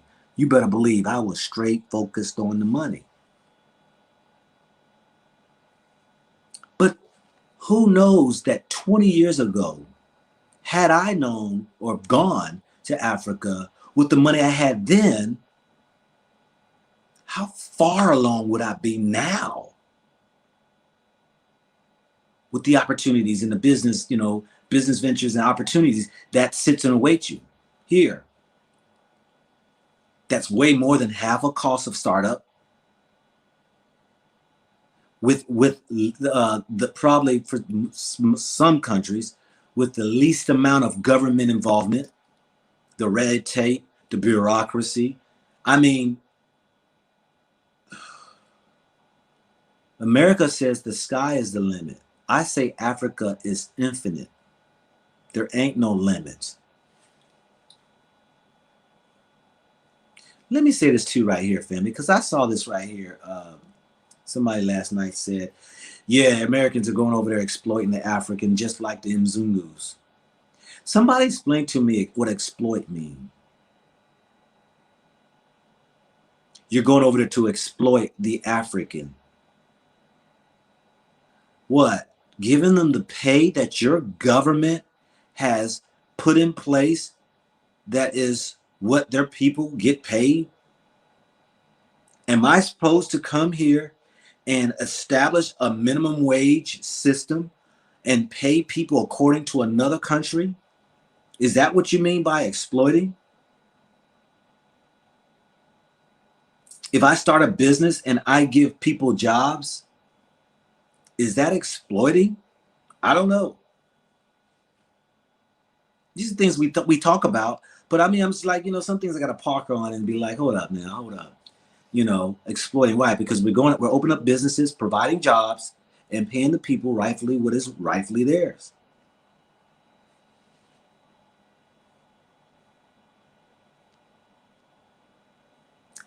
Thank you, Reggie, Phil, for your great heart of giving financially. I appreciate that. And I got a boatload of minutes, y'all. Boatload. I got to figure out how to use them up because they got a 30-day expiration date. So that's why I did 3 videos today. And I'm like, I got to do videos like 3 times a day to get rid of these, get rid of, a lot of this before they expire.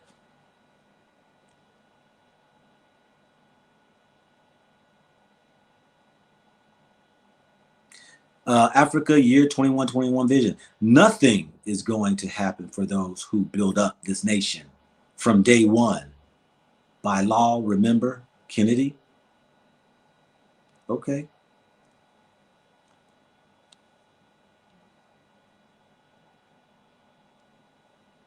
Can Africans own land in other countries such as the UK or China or Germany or Russia? I doubt it. I'm not sure about those countries. I don't know, but they can in America. As long as you are proper in your citizenship. Yeah.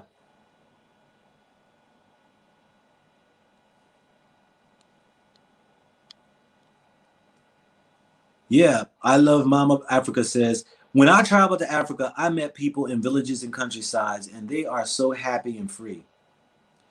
A total different mentality than what we have. You know, the one thing I hate hearing when we come over to Africa is that, ooh, that's really cheap. How much you make? That's all you make? You know, when people hear things like that, to me, it's like a slap in the face to try to say to them that you're meaningless. You're nothing. You're not making anything. You're not doing nothing with your life. This is all you want to do. I've heard people say this to brothers and sisters here. And they believe that, yeah, there is bigger opportunity outside of Africa. You can make more money out of Africa, but opportunities? Now, some people say, well, making more money is an opportunity. Okay, yeah, all right.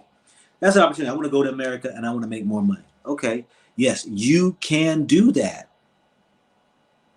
But how many people who are going over to America from another country, venturing there, go get your green card and all that right there? Because look, in Columbus, Ohio, there's an African area over there, right off of Morris Road and Cleveland, between Cleveland and what's the other road over there? I can't remember the other road, but they ain't making no big bucks. They just getting by in the African community.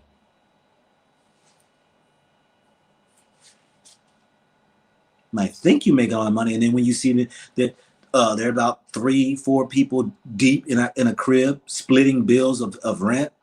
Oh yeah, that's your opportunity. Africa is great if you have money. It's great for business. See, that's what I'm saying. If we're thinking money, Africa is great if you have money. Is Africa, Abraham, only great if you have money? Africa is great without money. Before the European came, there was no money. Everybody was living their life free. There was no taxes. There was no mortgages. There were no cost of anything. It was trade. What your gifts were, your talents were. We traded with each other. We built our own huts. Some people say, "Well, they're mud huts." Hot diggity, dog diggity. You know what? It's a roof over your head, and you can make it however which way and lavish as you want to if you so got the craftsmanship. But Africa is great if you have money. It's great for business. This is a European capitalistic mindset right here. I'm not trying to beat you up, Abraham, but come on. Let's think about that. Let's just take the money out of the picture. Because the natives will tell you that in America, they had it good before the Europeans came.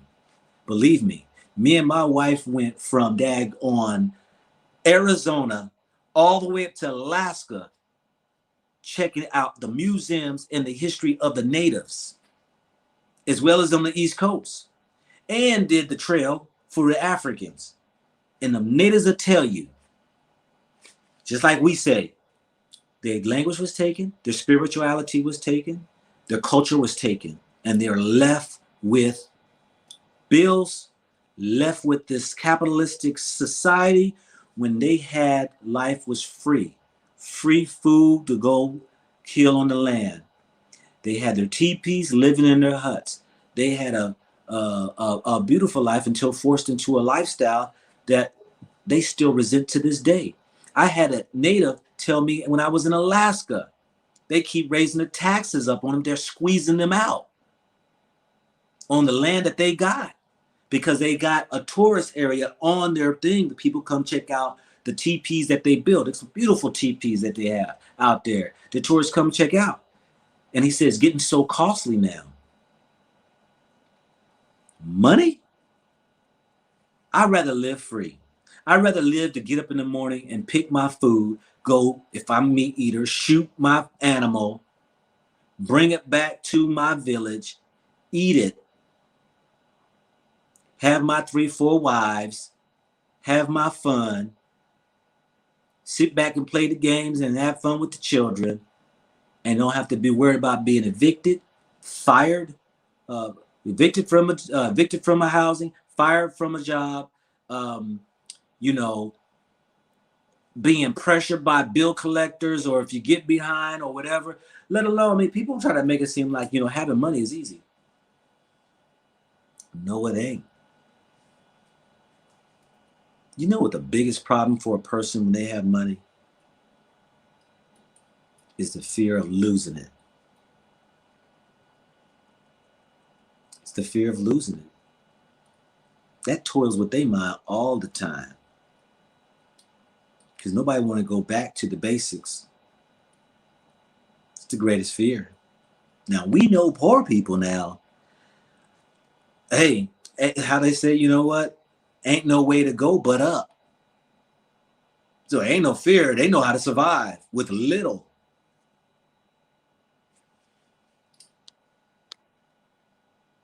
Yes, preach, brother, over dry paper chasing will turn you into an animal. It is. I mean, you know, I'm not going to try to sway anybody from, you know, working hard and, you know, money is the payoff for it. It is. But do you think it brings you happiness? I'm going to tell you what. There was many a time I was daggone unhappy and had the money. Brother went through a divorce.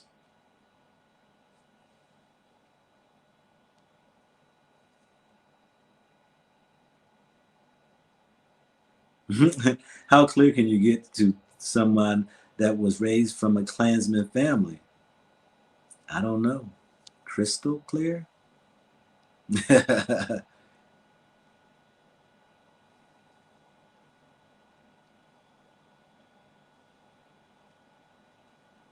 Let's see here. X-Self. But what is life? It's what you make out of it and what you want. Money is not everything in light of what you have to deal with by oppressors. Couldn't said it better myself.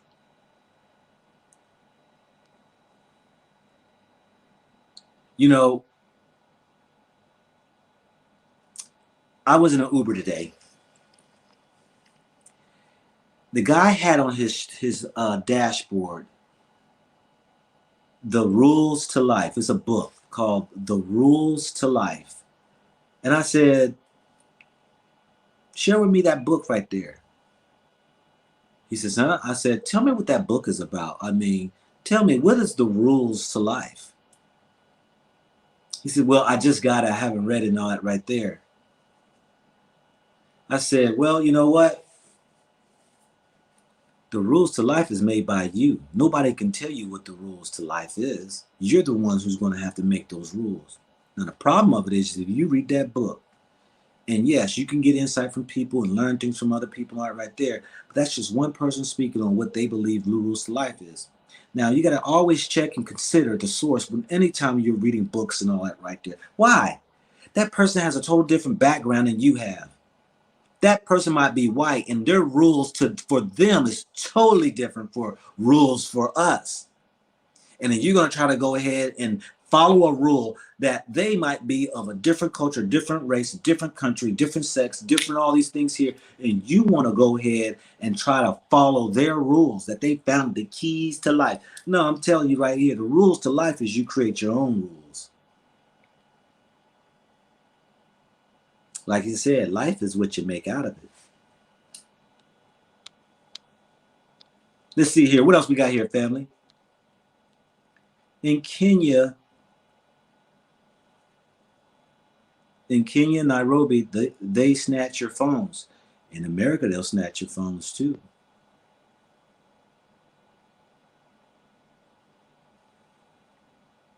If you care, build a mud house or a palace or a mansion. Totally up to you what you decide to build. I don't agree with your title. Isn't he going to help Liberia? He's helping immigrants and plus the 1776 Commission. I don't agree with your title. Isn't he going to help Liberia? I mean, I read that too, about, Liberia and all that right there. There's a video that, that I think 30 years ago or so in the 84, 6 or something, Biden was arguing, fighting for South Africa and the shamefulness that he had against his colleagues who did not want to help and support the apartheid movement. I ain't say that the man was bad or anything. I'm saying what he came out of the box and did and wrote for the executive orders. That's what I was stating.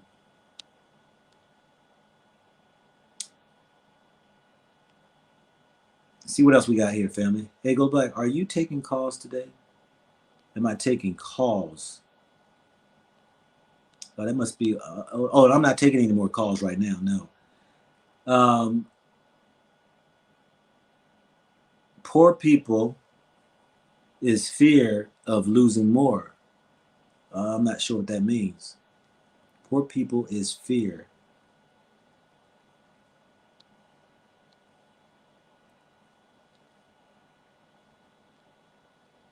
Here you go. Tanya Smith said, "Let me get off this because Biden is helping blacks and everyone more than Trump and Obama." Look, I don't know the history of all of them put together. All I'm saying is that just take a look. Please explain to me the help. That's what I want to know is please explain to me what help. Okay, yeah, all right. Okay, some say Trump did this, some said Obama did that. Of course they've done it for people as whatever it is right there. It's the same stuff though. What is help though? Please tell me what is help. What is help? Help the cops shoot from shooting people? Help the numbers go down in homelessness? Help take the drugs and the guns out of the neighborhoods? Start a task force or something? I don't know. What type of help? There's many help.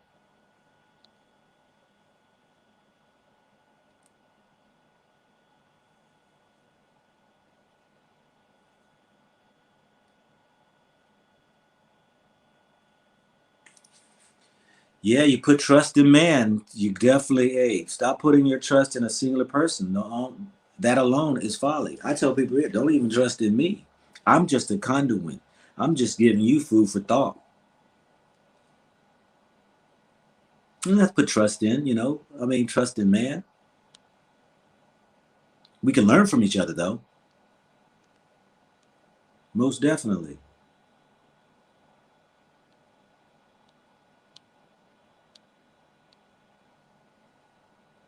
It's only been a day. What do they mean? It's only been a day. What do they mean? I'm not sure, Alan J. what you mean.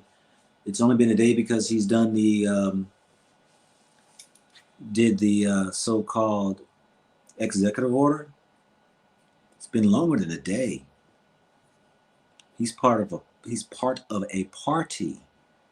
The Democrats haven't done anything as of yet. The Republicans haven't done anything as of yet. And let me retract that because I know some people say they have done something. Okay, they've done something. Okay, but what have they done?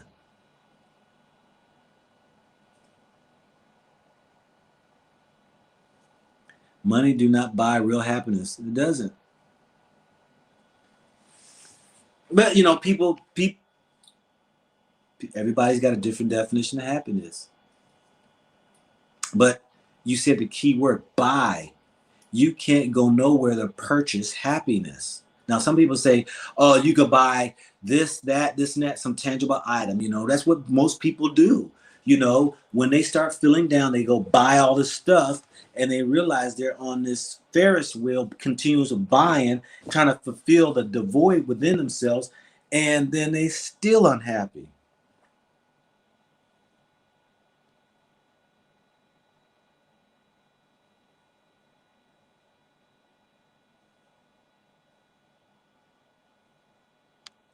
What's that right there? Biden said, go talk to the immigrants. They have more nose than you. Only 2 months ago. Help where? Okay.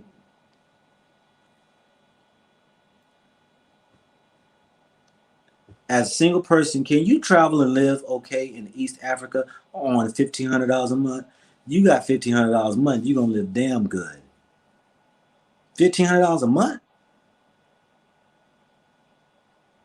Hey, let me show y'all my apartment right here, matter of fact, because I said I was going to do that. How do I switch my camera?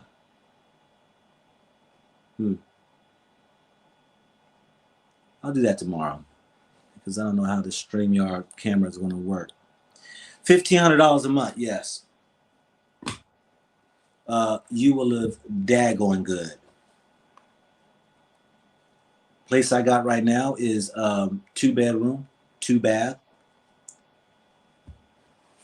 Walk-out balconies on both bedrooms. And walk-out balcony on the kitchen and the living room. Air conditioner. $500 a month. $500 a month. Yeah, I'll show y'all tomorrow. Yes, you can. You can live good. I'm going to say under $1,000 a month. I'm going to say anywhere between, I'd say $800 a month. You're going to live pretty good. And what's pretty good mean? Okay, so that y'all understand. Pretty good means it's going to take care of a decent house or apartment, okay? You can get a house out here for $400, $450 a month. Pretty decent houses, okay? Now do with the rest with the $400 you got left over. You know? But there again, if you want to buy clothes every month, if you want to go to the lavish malls, if you want to eat at the fancy restaurants, if you want to go ahead and buy a little bling, yes, you're not going to make it. You know, if you're eating out every day and all that stuff there, no, you're not going to make it. But if you buy your own food, cooking it, and eat out every once in a while, you know, food is cheap here. Man, I had one of the best meals I had today. I had to tell the owner, man, this is the best meal I had since in Tanzania I've had. Man, I had a nice, good old red snapper fish, and they put this mild sauce over it with some peppers and carrots, side of rice or side of chips and fries, and some a nice small salad. First salad I had with dressing over it. Man, guess how much that joker cost? A red snapper, not a whole red snapper. $6.75. $6.75 at a nice restaurant. And I say nice, I mean because the menu was broad and it was very eloquently done. It's on the roof of a mall, on top of the roof of a mall, and nicely priced. Yeah. Maximilian, thank you for your giving. A poor man goes to jail because he's poor. A rich man goes to jail because he's guilty. Money is not about happiness, it's about power. Yeah, it's one form of power. Yeah.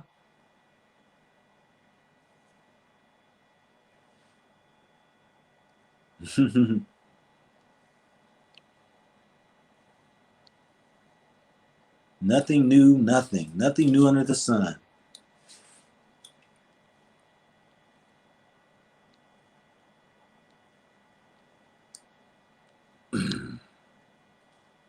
I don't see Obama nor Trump help Liberia, and it's not a reverse bill. Isn't Liberia a black country or it's white?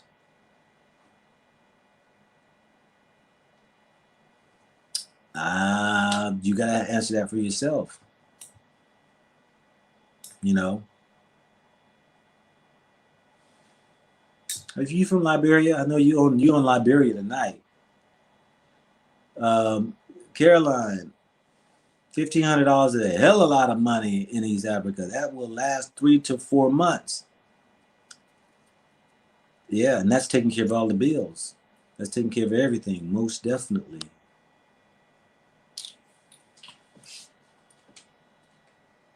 Because I had to pay 3 months up front, okay? That was $1,500. So I got my rent out the way for the next 3 months. And then I got to look at my food, pay my utility bill. I'm going to push out about $300 a month. I mean, excuse me, $800 a month I'm going to push out. Because I'm going to buy the food. The food's cheap here. I'm saying it's very reasonable food here, you know. I don't go shopping for all the what I need to shop for. I travel light, so I don't need anything for clothes and stuff like that. Just toiletries, food, maybe transportation to get around. That's it. That's it. That's all I need. Where I walk and travel, when I show my videos, is all free. You know, I ain't trying to go to these museums and stuff like that. You know, unless I find it interesting or something. But yeah, most definitely, family. What else we got here? All right, man, I'm into 3 hours. What time is it? I'm about to go ahead and call this it. Yeah, it's 1 o'clock in the morning. So let me go ahead and finish up some of this right here. Okay, we're down at the bottom anyway. Can you describe the word all as in all Americans? That is his job for American, by the way. That is his job, all. Did y'all notice in his speech, please go back and check this out. When he was reciting the Pledge of Allegiance, he stopped before he said justice for all. He spilled the middle of it and ended before he would say justice for all. Please look at the video.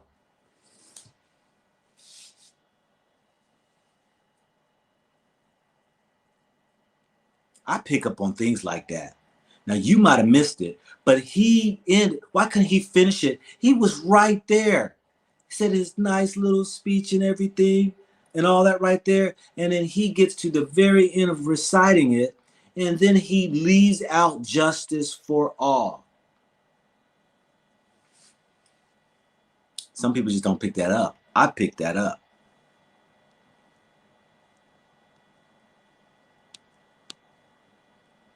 Are you giving free land in America to build a home and farm? I'm proud to be African.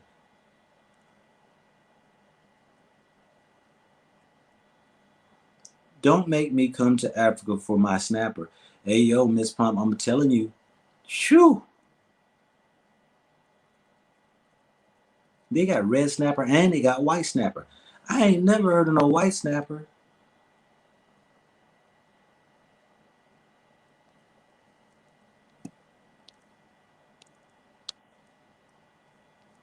Let's see here.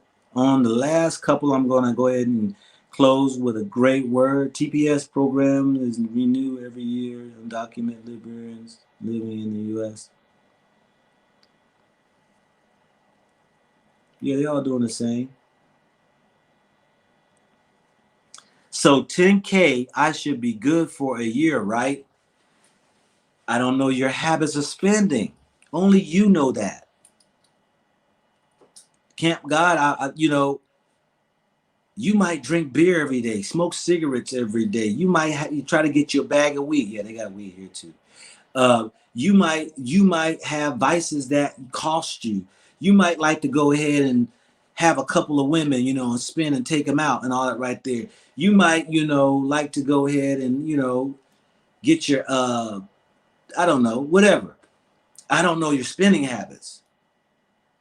But it's cheap here though. You see this right here? You remember now, I just had my hair done the other day, right? And I had it all up here, and twisties or whatever.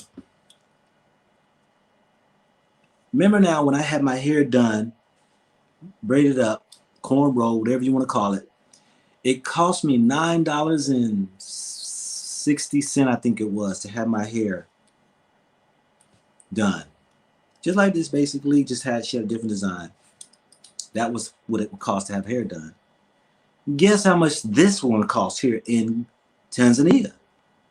Because I had my hair done in Kenya, it was $9.60. Guess. Somebody guess. All right, now, y'all Tanzanians, don't be giving away the story. I mean, giving the answer away, all right?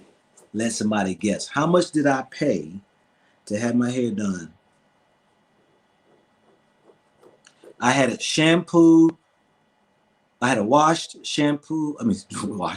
Shampoo, conditioned, blown out, and then she went and just braided my hair. Zane Brown says, Black, I meant Trump. Okay.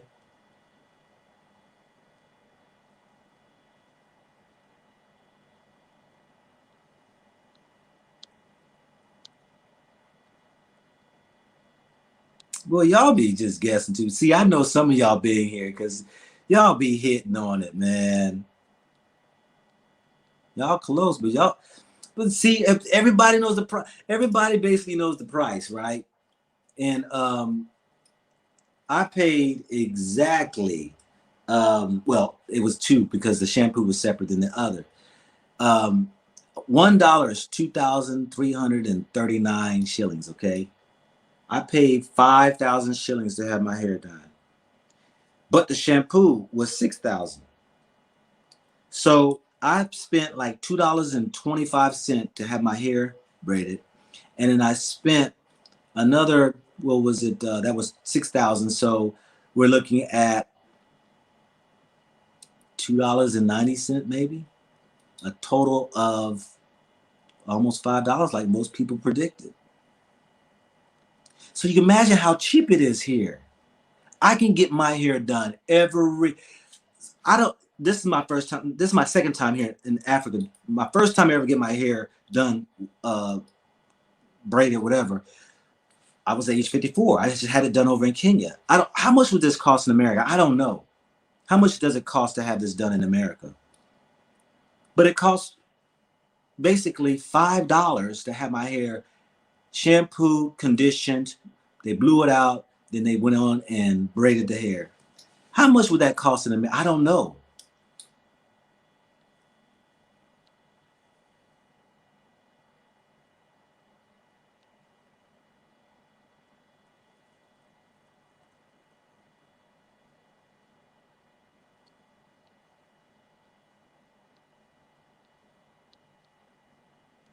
Wow. Are you telling me that's how much it costs to have this done? Now, I thought like if you're adding hair and braiding, that was all like up there in the hundreds or something like this. But I don't know how much this costs. Somebody help me out.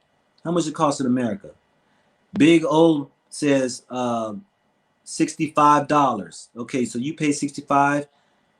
Nana says $50. Get my braided for $45. All right. PH Love Story says $60 to braid your style. I do hair. Okay. I can get my hair done every day. Spend $150 if it's $5 a day. $150. Matter of fact, if it's going to cost $60, just say, all right, I'm going to keep spending what I was spending in the States. You know, what is that? Every 3-4 days? $5 that day. It took her an hour and something.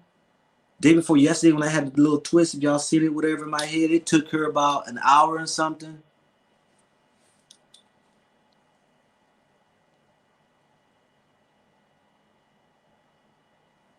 Well, I mean, 10K can be enough. It just all depends. How long are you wanting that to last? Are you mean you just gonna come with 10K, not make no more money? Or that's just it, 10K, boom, done. Well, it all depends on your spending. Appreciate you, Tamawa, for your giving. Appreciate it.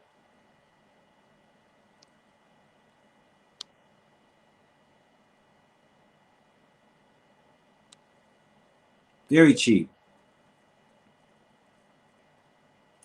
Yeah, $5 is $5 is considered probably pretty good for a beautician. Beauticians, you know, hey, like I said, I was in the barbering field. I had 3 barber beauty shops. So yeah, I mean, typically where I go, I see, you know, you can always tell what they wear. They wearing some pretty decent clothes too. So it's pretty decent probably where they, you know, making, because you knock out about 5, 6, 7, 8, 10 heads. I don't know, you know, $5 a pop. That's some bucks here. Some bucks. You beauticians, hey, think about it. If you want to get away, you can come here. Just do you a little hair thing. Because look, they got different ways of doing hair. You come here. I know you're like, I ain't doing no hair for no $5. But see, that's why you got to renew the mindset. Because if you renew your mindset, you know, the cost of something, look, things are only worth what a person is willing to buy. Let me say that again. Things are only worth what a person is willing to buy. That is the great thing about being in Africa. Majority of things that you go out and buy is what you feel like that you want to buy and what they want to sell it to you for. I bought these sheets right here, right? I bought these two sheets, these 2 sheets here. This and a bed sheet, and two pillowcases. It was 22,000 shillings, and 22,000 shillings is about 18, 19, yeah, $9. $9. Now the Arab woman wanted to sell them to me for 55,000 shillings.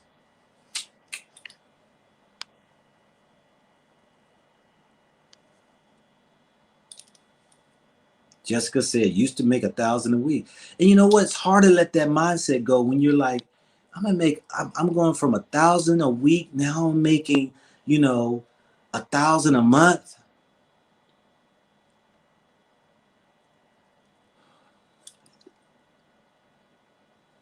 Work is work. Work is work. Does it matter if you're doing the same, you have the same lifestyles you have over America than you have here?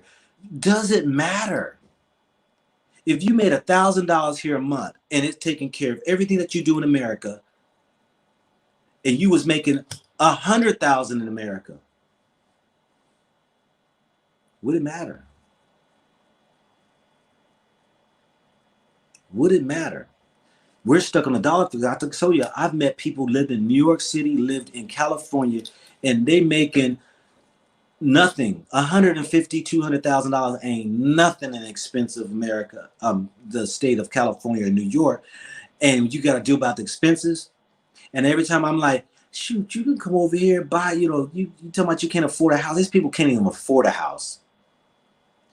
I mean, man, you can come here and buy a house right here in Tennessee, you know, South Carolina, North Carolina, brand new, 130,000, 50,000 on up. Taxes are barely nothing. Nah, but see, I'm only going to be making about $80,000. So you're stuck on the dollar amount. You stuck on the dollar amount. Because it sounds good and is impressive to the ears of those who you tell. Yeah, I make $200,000. And you can't even afford a house living in California, let alone New York. And yet you up here, you know, splitting rent with somebody. And yet you can buy you a full-fledged house off of $80,000 easily. In one of those states that I mentioned. But it's the mindset, fam. We got to renew that mind so that we can prove what that is good and acceptable will of the Creator.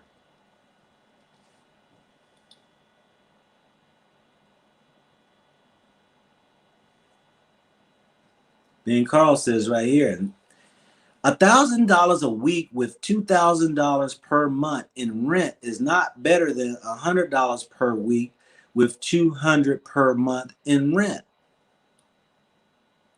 Please explain your comment.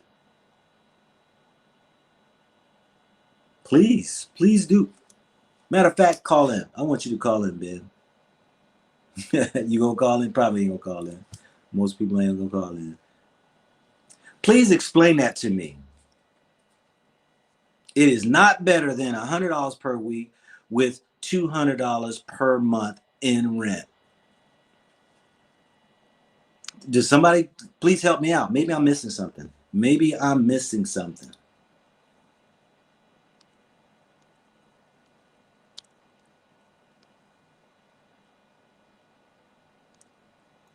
Shell Stewart says, you can't take it with you. You can't. Many try to bear it with them, though. They try to.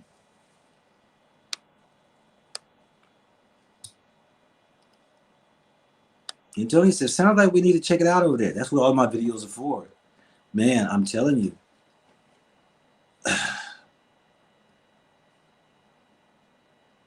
You could start a business here under 5,000 and under. Get you a good return. Have somebody working for you.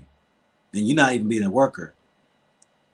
And still, look at the videos with the woman with the fruit stand I did. The guy with the smoothie stand. The guy with the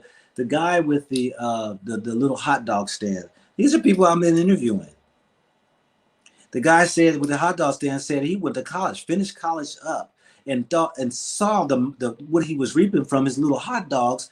He decided forget going because he could make more money doing that than working a 9-to-5 job.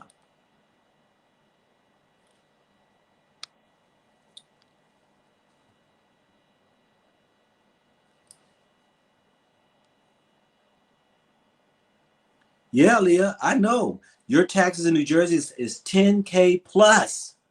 I call that money down the drain. You never see it. It's gone. It's added on top of your mortgage every month. Thousand. That's your hard-working money. Gone. $1,000 a month.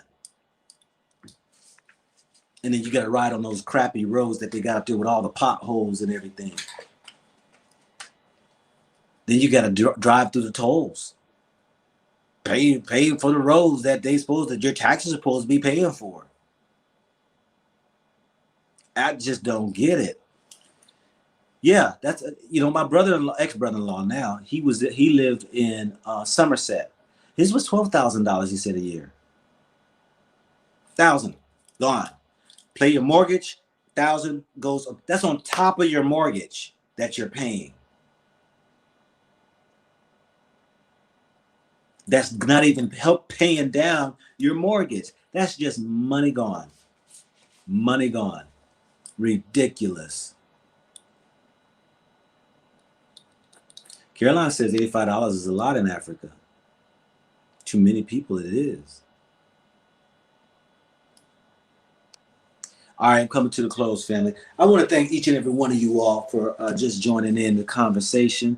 And, it means a lot to me for the kind words that y'all give me and just uplifting and boosting me because I try to do my best by just giving y'all good content footage, because it's just one of those things that sometimes it just takes another eye for you to be able to see through in order for you to see that, hey, you know what? I'm going to go visit. I'm going to check this out. I think also too that, it's a wonderful thing that I'm doing that I believe that it's changing people's lives. That's why I have a lot of talks, because my mind, is still unraveling with a lot of garbage that has in it from old schools of thoughts and beliefs and views that have been put in me. And every time I'm walking through life and I come to something new, I'm like, yeah, take that out. Now I got something else new in it. Shell, thank you for your giving. You got a question. Do you think Americans can get away without scrutiny if we open up hot dog stands and fruit stands? Lose respect, maybe. It wouldn't bother me. Would Americans can get away without scrutiny if we open up hot dog stands and fruit stands? I'll say this right here. Most countries are going to require you probably to have an employee work it, though. because they don't want you. They don't want people coming in with business to take away jobs. They want you to come and bring jobs. So, you know, you definitely can start a hot dog stand or a fruit stand. Lose respect. I don't see why one would lose respect. Here is totally different. They don't look down on you because you got a fruit stand or a small business. Everybody's out here hustling. You got the man and the woman on the street selling towels and sheets and, you know, deodorants and shampoos and car equipments and all that. Ain't no shame. They like, yo, we out here getting it. Nobody putting no nose down on them, except for who I told you are one of the nastiest people I've ever met while here on the continent in different countries are the Africans who leave to go to UK, go to America, go to Canada, and then they come back here and they look down on their own brothers and sisters and treat them like crap. Not all, but the ones I've seen. It's ridiculous. So I just appreciate each and every one of you on that. Those who were financially able to give, those right there who were able to give by viewing, because yes, you are also playing a part in giving. That money, like I shared with you all, does not go into my pocket and burn it and do whatever I want. I keep each and every one of you in mind by giving the money towards minutes like this right here. Been on for 3 hours and 30 minutes. I broke my record. My wife is going to laugh at me. And money to go help other people. The 3 things I said that by the creator saying that one should help one another is food, clothing, and shelter. So yes, money will be always given out as well as it's coming in. So I thank each and every one of you all. Y'all have a good night and appreciate each and every one across the globe. Thank you very much. This is your man, not your boy. Go Black to Africa. All righty.